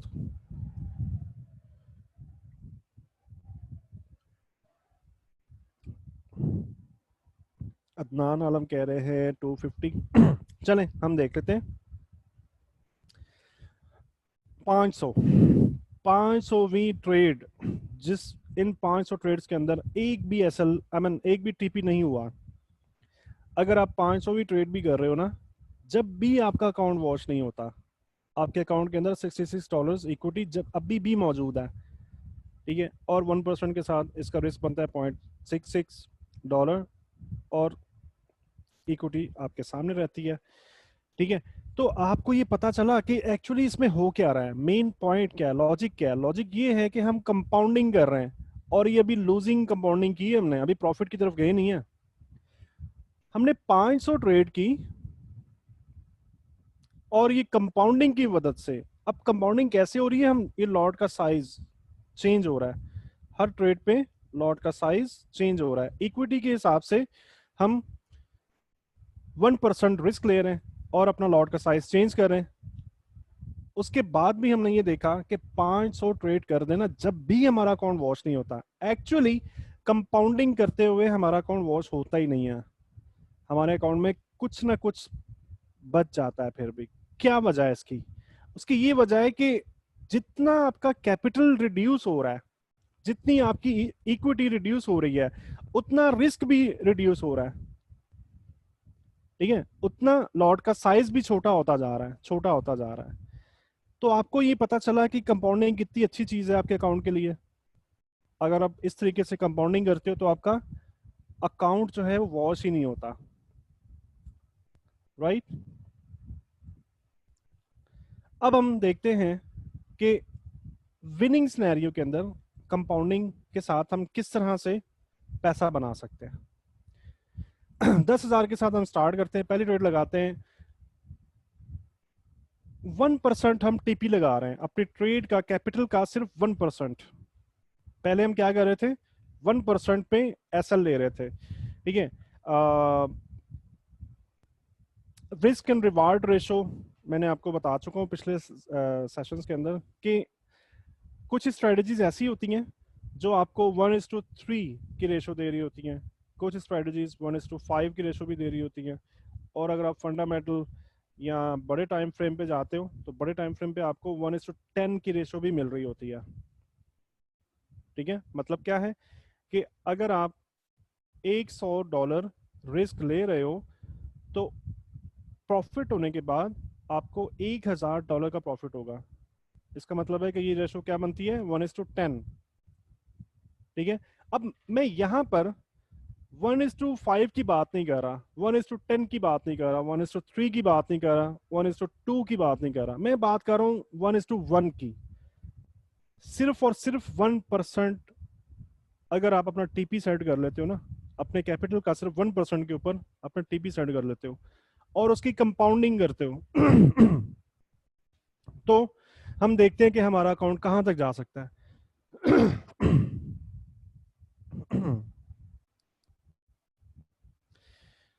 10,000 डॉलर से हम स्टार्ट करते हैं, $100 बनता है 1%, 1:1 के साथ, और हमारी ट्रेड टीपी हो जाती है। तो इक्विटी अब हमारे अकाउंट के अंदर 10,100 है।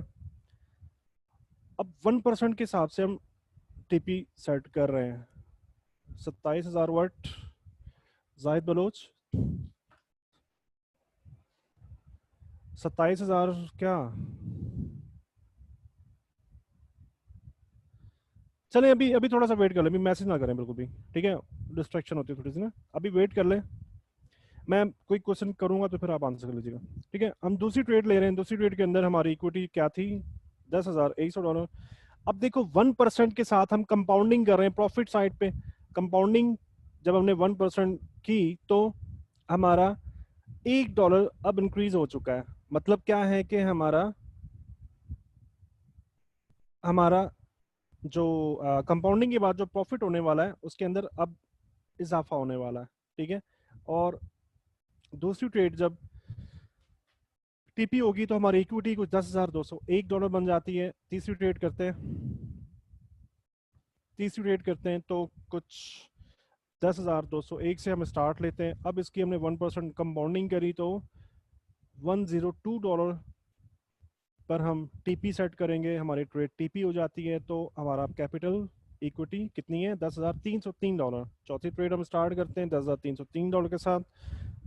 1%, 1:1 के ऊपर हम टीपी सेट कर देते हैं। कितना प्रॉफिट होने वाला है, $103.03। और ये ट्रेड हमारी टीपी हो जाती है।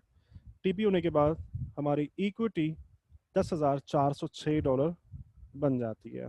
पांचवी ट्रेड हम स्टार्ट करते हैं 10,406 टोटल बैलेंस के साथ। 1% के हिसाब से कैलकुलेट करें तो $104 हमारा प्रॉफिट बनता है। हम टीपी सेट करते हैं, वहाँ पे ट्रेड एग्जीक्यूट करते हैं और वो टीपी हो जाती है। टीपी होने के बाद हमारी इक्विटी $10,510 बन जाती है। और इसी तरीके से, इसी वे से हम करते जाते हैं और 50 ट्रेडें लेते हैं। 50वीं ट्रेड तक हमारी जो टोटल बैलेंस हो जाता है वो 16,283 बैलेंस बनता है। और दोबारा से हम ट्रेडिंग करते हैं 1% गेन के साथ और हमारा टीपी हो जाता है।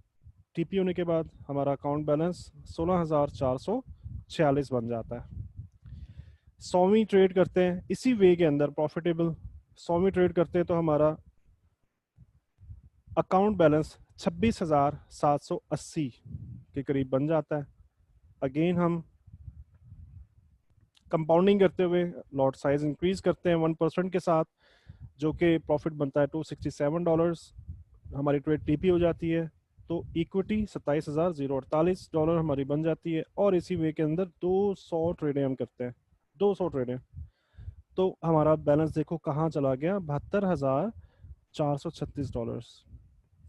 इसी वे के अंदर हमारा 1% कैलकुलेट करोगे तो $724 बनते हैं। इक्विटी टीपी होने के बाद $73,160 बनती है। अब बताओ कोई कि अगर हम 500 ट्रेड करें तो कहाँ तक जा सकता है बैलेंस, इसी वे, इसी कंपाउंडिंग के साथ, इसी वे के साथ। जी जाहिद बलोच, अब बताएं, आप जल्दी जल्दी बता दें।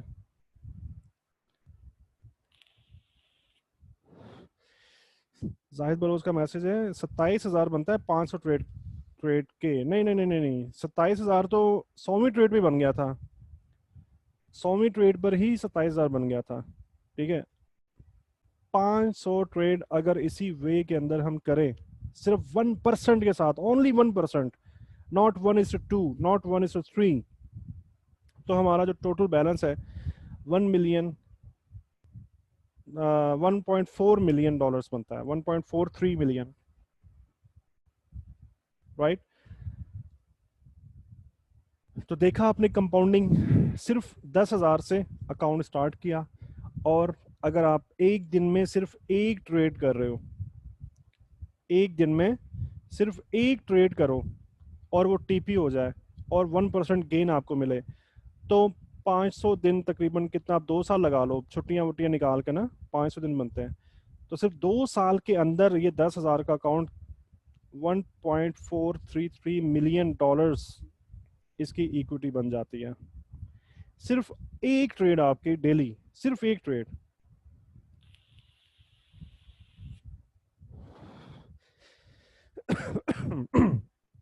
कैसा लगा आपको कंपाउंडिंग की पावर को देखकर?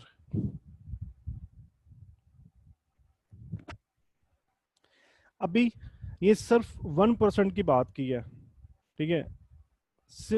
अगर 1:2 की आपको मिल जाए, अगर आप 1:3 की, जाहिद बोलो नहीं, 50 पिप नहीं, मैं आपको बताता हूँ कि कैसे। मतलब ये है कि अगर आपका SL 50 पिप था, SL 50 पिप था और ट्रेड आपको 1:3 रेशो के साथ मिल रही है, तो इसका मतलब है कि गेन जो है ना वो आपका 150 पिप्स होगा, 150 पिप्स। अगर आपको 1:4 की रेशो मिल रही है तो आपका जो गेन होगा वो 200 पिप्स होगा। 1:5 मिल रही है तो 250 पिप्स आपका प्रॉफिट होगा।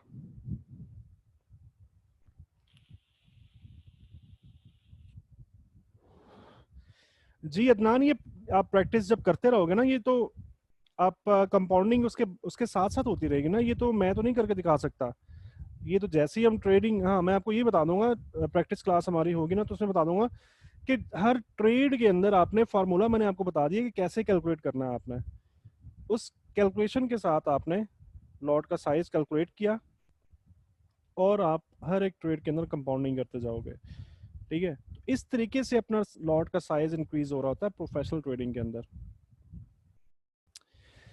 ठीक है। अब ये तमाम चीजें सुनने के बाद आपके जहन में जरूर ये सवाल पैदा हो रहा होगा कि फॉरेक्स मार्केट में सर्टेनिटी भी नहीं है, फॉरेक्स मार्केट 100% भी नहीं है, ठीक है। तो फिर कौन सी ऐसी चीज है, कौन सा ऐसा सिस्टम है जो हमें अच्छे रिजल्ट प्रोड्यूस करके दे सकता है और कंसिस्टेंट हो?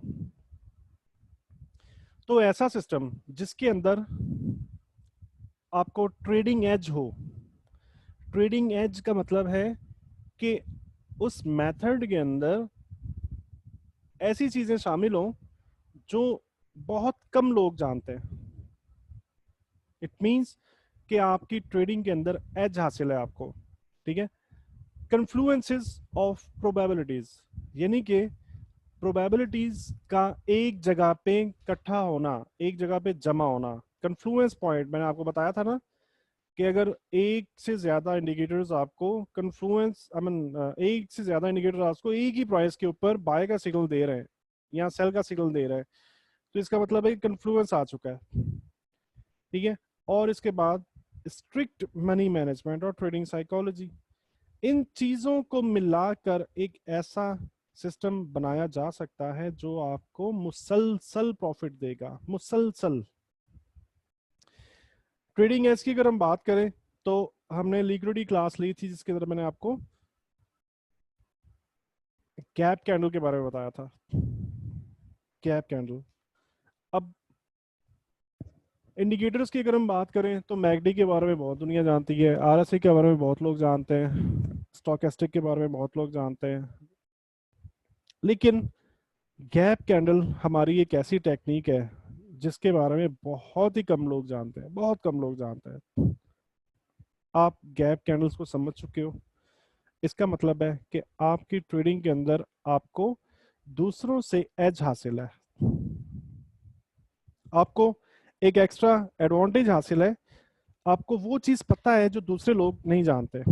इसके अलावा कन्फ्लुएंस की बात की जाए तो आपको बता चुका हूँ कन्फ्लुएंस क्या होता है। कन्फ्लुएंस ऐसी प्राइस होती है, ऐसा पॉइंट होता है जिस जगह पर आपको एक से ज्यादा इंडिकेटर्स सेम सिग्नल दें, सेम सिग्नल, एक से ज्यादा इंडिकेटर्स आपको या तो बाय की सूरत में दे रहे हैं या सेल की सूरत में दे रहे हैं, तो हम क्या कहेंगे कि ये कन्फ्लुएंस पॉइंट है। यहाँ पे कन्फ्लुएंसेस इकट्ठे हो चुके हैं, ऐसी जगह पे ट्रेड लेना ज्यादा फायदेमंद होता है। इसके अलावा नंबर 3 पॉइंट पे क्या है, strict money management. Money management का साथ कभी भी नहीं छोड़ना। और मनी मैनेजमेंट कैसे, हमेशा 1% या 1% से भी कम हर एक ट्रेड पर रिस्क लेना होता है। 1% या 1% से भी कम, 0.5% आप ले सकते हो, 0.25 0.75% ले सकते हो, मैक्सिमम से मैक्सिमम 1% ले सकते हो, इससे ज्यादा नहीं। ठीक है। तो ये है मनी मैनेजमेंट। अगर आप एक से ज्यादा ट्रेड आपकी एक वक्त में चल रही है, बेहतर ये होता है कि एक वक्त में एक ट्रेड चलाओ, ये बेहतरीन सिनेरियो है, एक वक्त में एक ट्रेड चलनी चाहिए। ठीक है। चलें मिसाल के तौर पे अगर एक वक्त में एक से ज्यादा ट्रेड चल रही हैं तो टोटल ट्रेड्स का क्यूमुलेटिवली जो रिस्क होगा ना वो 5% से ज्यादा नहीं होना चाहिए। मिसाल के तौर पे अगर आपको 10 ट्रेडें ओपन करनी है तो फिर आप क्या करोगे, आप 0.5% रिस्क लोगे हर एक ट्रेड का। जब आप 0.5% रिस्क ले रहे हो हर एक ट्रेड का, तो 10 ट्रेडों को मिला के देखोगे तो टोटल आपके अकाउंट के ऊपर जो रिस्क होगा वो 5% होगा। ठीक है। So that's the way. इसके अलावा चेकलिस्ट आपको मल्टीपल टाइम दे दी जा चुकी है, बट अब चेकलिस्ट आपने क्या करना है, इसको लाजमी देखा करें। बिलीव मी, ये आपकी हॉली ग्रेल है। ठीक है। आप जब तक इसको फॉलो करते रहोगे इंशाल्लाह फायदे में रहोगे। चेकलिस्ट के अंदर क्या करना है, इकोनॉमिक फंडामेंटल न्यूज आपने चेक करनी है फॉरेक्स फैक्ट्री के अंदर। जिस भी वक्त न्यूज आने वाली है उससे आधा घंटा पहले और आधा घंटा बाद तक अपनी ट्रेडिंग एक्टिविटीज आप स्टॉप कर दोगे। मतलब अगर कोई भी न्यूज दोपहर 12 बजे आ रही है तो अब यूरो के अंदर न्यूज है, तो यूरो के मुतल्लिक कंसर्निंग जो भी पेयर्स हैं आप उनमें ट्रेडिंग स्टॉप कर दोगे। न्यूज आ जाए, न्यूज आने के आधा घंटा गुजर जाए, उसके बाद फिर आप अपनी ट्रेडिंग एक्टिविटी दोबारा से स्टार्ट करोगे। फॉरेक्स लाइव आप हमेशा ऑन रखोगे और उसमें नोटिफिकेशन का मैंने आपको दिखाया था बटन, उसको आप प्रेस करोगे तो तमाम न्यूज़ आपके पास डेस्कटॉप पे अपीयर होना स्टार्ट हो जाएंगी। तो इससे क्या फ़ायदा होगा कि अगर ट्रेडिंग के दौरान कोई अनएक्सपेक्टेड न्यूज़ आ जाती है, बिल्कुल कोई एक्सीडेंटली कोई सरप्राइज आ जाता है, तो आपको फौरन से पहले पता चल जाएगा। ठीक है। सपोर्ट और रेजिस्टेंस लेवल आप लाजमी लगाओगे डेली और H4 टाइम फ्रेम के अंदर। उसके बाद क्या करना है, मार्केट की कंडीशंस आपने चेक करनी है। मार्केट कंडीशन क्या मतलब है? हायर हाइज और हायर लोज चेक करने हैं आपने डेली टाइम फ्रेम के अंदर, H1 टाइम फ्रेम के अंदर और H4 टाइम फ्रेम के अंदर। ठीक है, इन कंडीशंस को देखने के बाद आप ट्रेड कैसे करोगे? ट्रेड तीन तरीकों से कर सकते हो। ट्रेंड की कंटिन्यूएशन के अंदर ट्रेड कर सकते हो। कैसे? मार्केट हायर हाइज बनाती हुई जा रही है, हायर हाइज हायर लोज बनाती हुई ऊपर जा रही है, तो पुल बैक्स के ऊपर आप बाय करोगे, मींस ट्रेंड की कंटिन्यूएशन को आप ट्रेड कर रहे हो। ट्रेंड लाइन लगा दो, तीसरे टच को आप ट्रेड कर सकते हो। मूविंग एवरेजेस 20, 50 एंड 200 को आप अप्लाई करो, और उसके बाद 20 और 50 के टच के ऊपर पुल बैक जैसे ही कंप्लीट हो उस वक्त आप मार्केट में एंटर हो सकते हो। इसके अलावा हम CCI स्ट्रेटजी, मैकडी स्ट्रेटजी, वो भी तमाम चीज़ें पढ़ चुके हैं। ट्रेंड की कंटिन्यूएशन के अंदर वो चूंकि ट्रेंडिंग मार्केट की कंडीशन में ज़्यादा अच्छा काम कर रही होती हैं, इस वजह से ट्रेंडिंग में आप उसको देखोगे। नंबर 2 पे आप क्या कर सकते हो? ट्रेंड रिवर्सल्स को देख सकते हो। ट्रेंड रिवर्सल्स कैसे ट्रेड करना है? आप सपोर्ट और रेजिस्टेंस आपने लगा लिए थे यहाँ पे, इस पॉइंट के बाद सपोर्ट और रेजिस्टेंस आपके पहले से लगे हुए हैं। मार्केट यहाँ तक रीच कर जाए और रीच करने के बाद आप रिवर्सल्स के ऊपर ट्रेड कर सकते हो। कैंडल स्टिक पैटर्न आना लाजमी है, ठीक है। और उसके बाद आप कैसे ब्रेकआउट को ट्रेड कर सकते हो? ब्रेकआउट को कैसे मार्केट, चले मैं आपको डिटेल में बताता हूँ कैसे करना है। ट्रेंड कंटिन्यूएशन को कैसे करना है, ये पॉइंट आप प्रिंट कर लो, ठीक है, प्रिंट आउट करो लाजमी, और अपनी ट्रेडिंग डेस्क के सामने वाली वॉल के ऊपर इनको लगा दो, ताकि आप बार बार इनको देखते रहोगे, आपके जहन नशीन हो जाएंगे। जितना अच्छे से आप इन चीज़ों को जहन नशीन करोगे उतनी गलती करने के इम्कानात कम हो जाएंगे, ठीक है। आपकी ट्रेडिंग के अंदर सक्सेस की प्रोबेबिलिटीज ज़्यादा से ज़्यादा होती रहेंगी। ट्रेंड कंटिन्यूएशन में कैसे ट्रेड करोगे? Price should be in between support और resistance levels, in between, okay. Support और रेजिस्टेंस लेवल के दरमियान में होनी चाहिए, पहुंची भी नहीं होनी चाहिए। मतलब ऐसे, अगर यहां तक प्राइस पहुंच चुकी है तो हम कंटिन्यूएशन को ट्रेड नहीं करेंगे, ओके। दरमियान में होनी चाहिए, तो इन पुल बैक्स के ऊपर यहां तक आप अपना टीपी लोगे, ऐसे आप ट्रेंड कंटिन्यूएशन को ट्रेड करोगे, ठीक है। और उसके बाद क्या होना चाहिए? There must be at least a complete cycle in the background of higher high और higher low for buying opportunity, और lower higher lower low for selling opportunity. मतलब आपने अगर ट्रेंड की कंटिन्यूएशन को देख रहे हो तो उसके पीछे आपने ये कंफर्म करना है कि पीछे एक कंप्लीटेड साइकिल मौजूद है। ऐसा नहीं हो कि मार्केट कुछ हल्की फुल्की सी ट्रेंडिंग करे उसके बाद फौरन से रेंज में आ जाए, तो आप ये समझो कि ये कंफर्मेशन हमें लाजमी कर लेनी है कि हायर हाई और हायर लो का साइकिल मौजूद है। Always trade once a pullback retracement completed on either one, two, or all the following candlestick signals is arrived on। Pullback जो है कंप्लीट कहाँ पे होता है बताया जा चुका है आपको। ब्रेक हो या बाउंस हो, रीटेस्ट हो रहा हो सपोर्ट लेवल, मतलब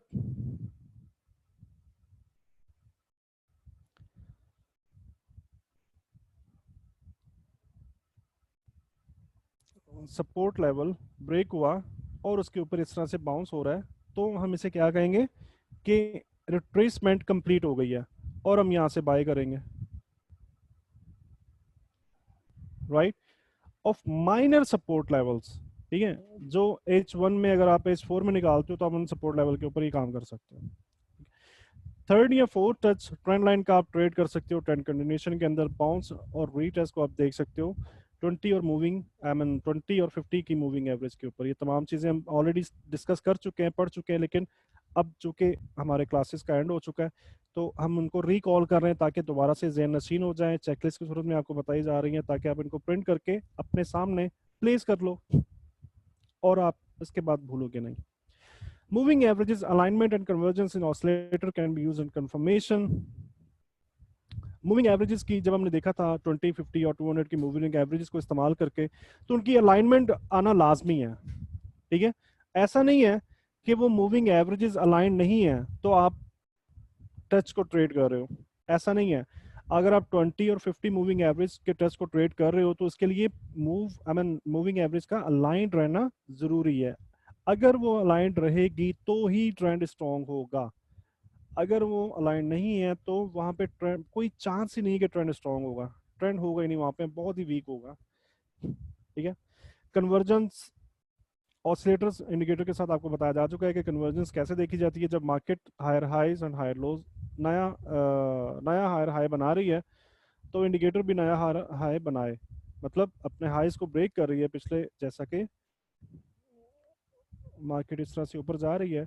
तो यहाँ पे आप देख रहे हो हाई ये था, आखिरी हाई ये था, नया हाई ये है। इसका क्या मतलब है कि मार्केट ने पिछले हाई को ब्रेक कर दिया। ओके, अब ऑसिलेटर्स के अंदर आप देखो तो यहाँ पर ऐसे नजर आ रहा होगा, मतलब पिछला हाई ये है और रीसेंट हाई ये है। तो इंडिकेटर भी क्या कर रहा है, पिछले हाई को ब्रेक करके ऊपर आ गया। मतलब क्या है कि कन्वर्जेंस है, राइट। कन्वर्जेंस हमेशा ट्रेंड कंटिन्यूएशन के अंदर इस्तेमाल होती है। Do not buy if resistance level is very too much close. मतलब क्या है, जैसा कि आपको बताया था कि दो लेवल्स के दरमियान में आपने बाय करना है या सेल करना है, व्हाटएवर जो भी सिग्नल है दरमियान में, कुछ थोड़ा सा ऊपर नीचे। अगर प्राइस यहाँ तक पहुंच चुकी है, इसका क्या मतलब है कि अब रेजिस्टेंस या सपोर्ट जो है ना वो बहुत ही क्लोज है, प्राइस के बहुत ही करीब है, बहुत ही करीब आ चुका है और ये मार्केट को मजीद मूव करने से रोकेगा। हाँ एग्जैक्टली, सीसीआई लेवल्स। ठीक है। और don't sell if support level is to much close. अगर आप सेल कर रहे हो और सपोर्ट बहुत ही करीब है तो आपने सेल नहीं करना। अगर आप बाय कर रहे हो और रेजिस्टेंस लेवल बिल्कुल पास है, बहुत ही करीब है, तो आपने बाय नहीं करना।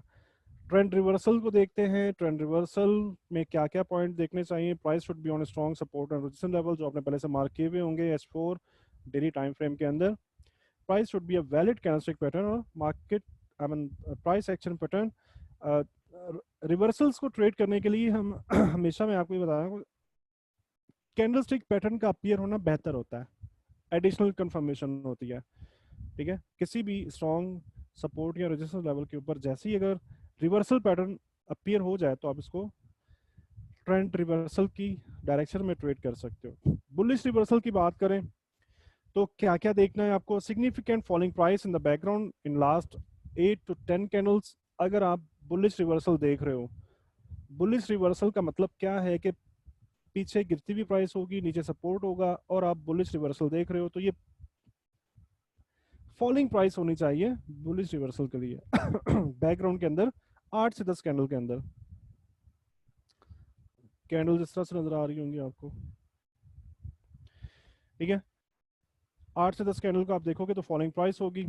और अगर आप बेरिश रिवर्सल की बात करो तो राइजिंग प्राइस होनी चाहिए। राइजिंग के लिए बेरिश रिवर्सल का क्या मतलब है कि प्राइस एक रेजिस्टेंस तक पहुंच जाएगी, मार्केट स्ट्रांगली बुलिश होगी और 8 से 10 कैंडल्स आपको राइजिंग प्राइस बता रही होंगी। ठीक है। और मार्केट स्ट्रॉन्ग रेजिस्टेंस तक पहुंच चुकी होगी तो आप बियरिश ट्रेड कर सकते हो। इसके अलावा अगर इस लेवल पर ही आपको डाइवर्जेंस मिल जाए किसी भी ऑसिलेटर की, तो ये प्रोबेबिलिटीज के अंदर और ज्यादा इनहेंसमेंट हो जाएगी, राइट। नेक्स्ट, स्ट्रॉन्ग सपोर्ट और resistance level should be further away to have a potential room for price to follow in the back breakout direction। अभी लास्ट स्लाइड के अंदर हमने ये देखा, मैंने आपसे कहा था कि जब भी प्राइस किसी स्ट्रॉन्ग सपोर्ट तक पहुंच जाए तो आपने बाय नहीं, सेल नहीं करना। सपोर्ट तक पहुंच जाए तो सेल नहीं करना। इसका मतलब क्या है? इसका ये मतलब है कि प्राइस के पास चलने का रूम खाली नहीं है। मतलब ये सपोर्ट मार्केट को और ज्यादा नीचे गिरने से रोकेगा। ठीक है। अगर ये सपोर्ट यहां पे ना होता और ये सपोर्ट यहां पे होता तो इस जगह पर अगर प्राइस मौजूद है इस जगह पे, तो हम ये कह सकते हैं कि मार्केट के पास इतना चलने का रूम खाली है। ठीक है, तो इस वजह से सपोर्ट और रेजिस्टेंस लेवल्स को लाजमी देखा करें कि कितना स्पेस बाकी है। जितनी स्पेस पड़ी हुई होगी ना मार्केट के पास, उतना चलने का रूम खाली होगा। मनी मैनेजमेंट आज हमने कम्प्लीटली सीख ली। स्ट्रिक्टली आप हमेशा 1% रूल के साथ स्ट्रिक्ट रहोगे। अब देखते हैं break and bounce and retest क्या होता है। Actually break bounce and retest का मतलब ये है कि जब भी मार्केट किसी स्ट्रॉन्ग लेवल को तोड़ती है, ऐसे ब्रेक करके ऊपर चली जाए, तो ये पहले क्या था, रेजिस्टेंस। जब ये टूट जाएगा तो क्या बन जाएगा, सपोर्ट।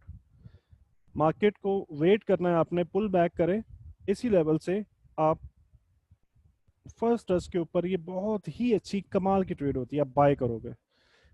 इस स्ट्रेटजी को कहते हैं break and bounce retest, right. Price should break the strong support original level. इस स्ट्रॉन्ग लेवल को इसको ब्रेक करा, इस लेवल को।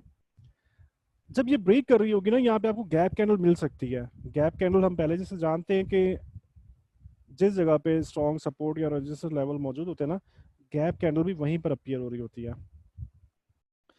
तो जब ये लेवल ब्रेक हो रहा होगा तो आपको यहाँ पे गैप कैंडल देखने को मिल सकती है। Next strong support resistance level should be further away to have a potential room for price to follow the in the background direction. Again, अगर आपने यहाँ पर इस जगह पर मार्केट ने गैप कैंडल बनाई और ये लेवल ब्रेक कर दिया, इसके बाद हम वेट करेंगे मार्केट रीटेस्ट करे और इस सपोर्ट को वापस आके बाउंस करे या टेस्ट करे। अब हम क्या, किस वे में जाना चाहते हैं, बाय में, बुलिश जाना चाहते हैं। इसके लिए हमको एक चीज का बस ख्याल रखना होता है। क्या ख्याल रखना है कि एक लेवल तो ये तो ओके हो गया, ये लेवल तो देख लिया कि स्ट्रॉन्ग था, ब्रेक हुआ, अब रीटेस्ट हो रहा है और हमें बाय करना है। हमें ये भी देखना होगा कि ऊपर लेवल कितना दूर मौजूद है। ठीक है, अगर तो ये ब्रेकआउट, ये आई मीन ये रिवर्सल स्ट्रॉन्ग लेवल से होगा तो मार्केट वापस आ जाएगी, एक और गैप कैंडल बनेगी और मार्केट नीचे आ जाएगी और ये ऐसे ट्रेड होगा। ठीक है, तो आपने इस जगह पर अगर आप बाय करना चाहते हो तो आपने ये भी देखना है कि ऊपर मौजूद रेजिस्टेंस जो है वो कितना दूर मौजूद है। ऐसा तो नहीं है कि वो बहुत पास है और आप जैसे बाय करो मार्केट उस रेजिस्टेंस तक रीच करे और वापस पलट के वापस आ जाए और आप कैंसल हो जाए। बस ये चीज़ का ख्याल रखना है और फंडामेंटल टाइम का ख्याल रखना है, वो हर एक टाइम पे आपको ऑलरेडी बताया जा चुका है। रिवर्सल पैटर्न आपको यहाँ मिल जाएगा जब भी बाउंस कर रही होगी। इसके अलावा अगर आपको कन्फ्लुएंस मिल जाए, ट्रेंड लाइन का टच मिल जाए, मूविंग एवरेज का टच मिल जाए तो और अच्छी बात है। स्ट्रिक्टली आप 1% अपनी हर एक ट्रेड के अंदर ये रूल फॉलो करोगे। So that was the break and bounce retest. इसका वे क्या है वो आपको कंप्लीट, आज का लेक्चर हमारा यहाँ पे खत्म होता है। कोई भी दोस्त कोई क्वेश्चन करना चाहते हैं तो यू आर मोस्ट वेलकम।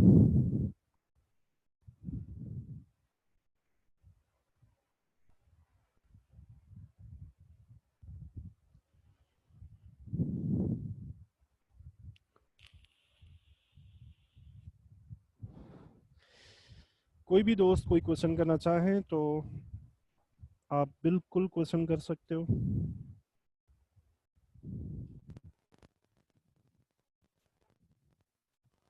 अगर कोई क्वेश्चन नहीं है तो आप नो टाइप करो और हम फिर मिलेंगे इंशाल्लाह। कल हमारी लास्ट प्रैक्टिस क्लास होगी जिसके अंदर आप तमाम क्वेश्चन कर सकते हो। लेक्चर्स हमारे कंप्लीट हो गए।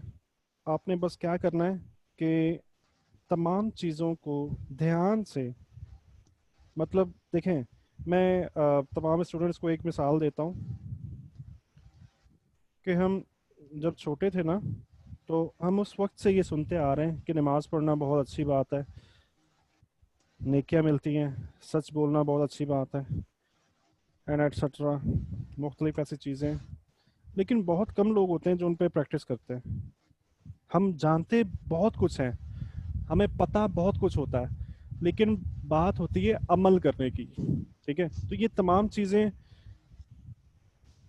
प्राइसलेस बन जाएंगी अगर आप इन पे अमल करें, और यूजलेस बन जाएंगी अगर आप इन पे अमल ना करें। ठीक है,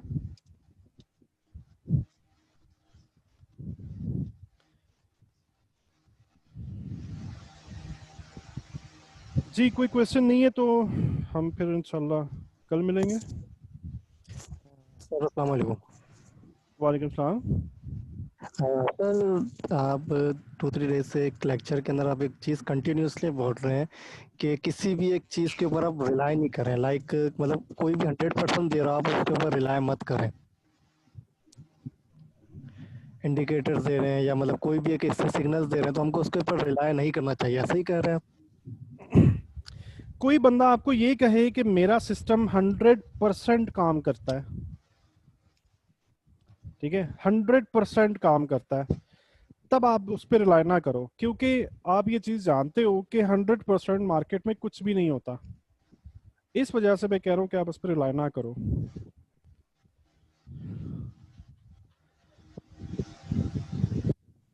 ठीक सर, थैंक यू। कोई और सवाल तो नहीं था ना आपका? यही सवाल था ना? जी सर, यही कह रहा था क्योंकि हमें ये कहा जा रहा है कि आप प्रीमियम अकाउंट ले लें, तो वो भी इसी से थोड़ा बहुत रिलेटेड हो रहा है।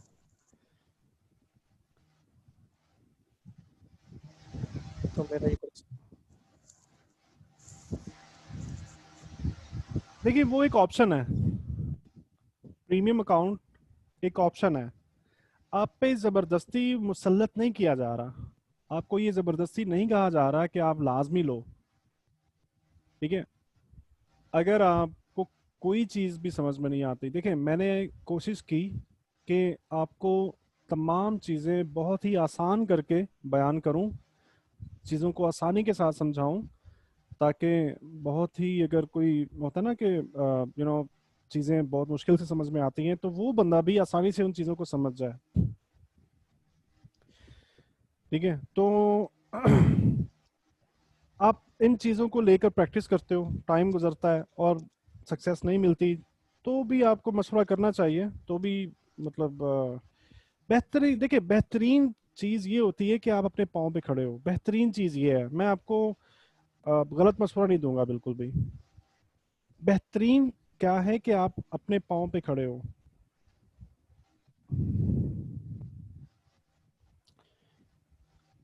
और इसी वजह से आपने ये कोर्स पाए किया, इसी वजह से आप ये तमाम चीज़ें सीख रहे हो। ठीक है,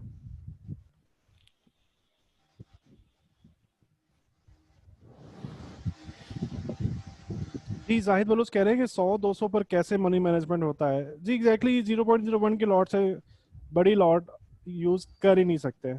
0.01 से छोटी लॉट होती नहीं है, वरना 100-200 के अकाउंट के ऊपर भी 1% के साथ जाते। बट आप 1% के साथ ही जा रहे होते हो, 100 के अकाउंट के ऊपर 0.01 से आप नीचे जा ही नहीं सकते, कोई चांस ही नहीं है। राइट, आई मीन ऊपर, सॉरी। ठीक है जाहिद बलोच,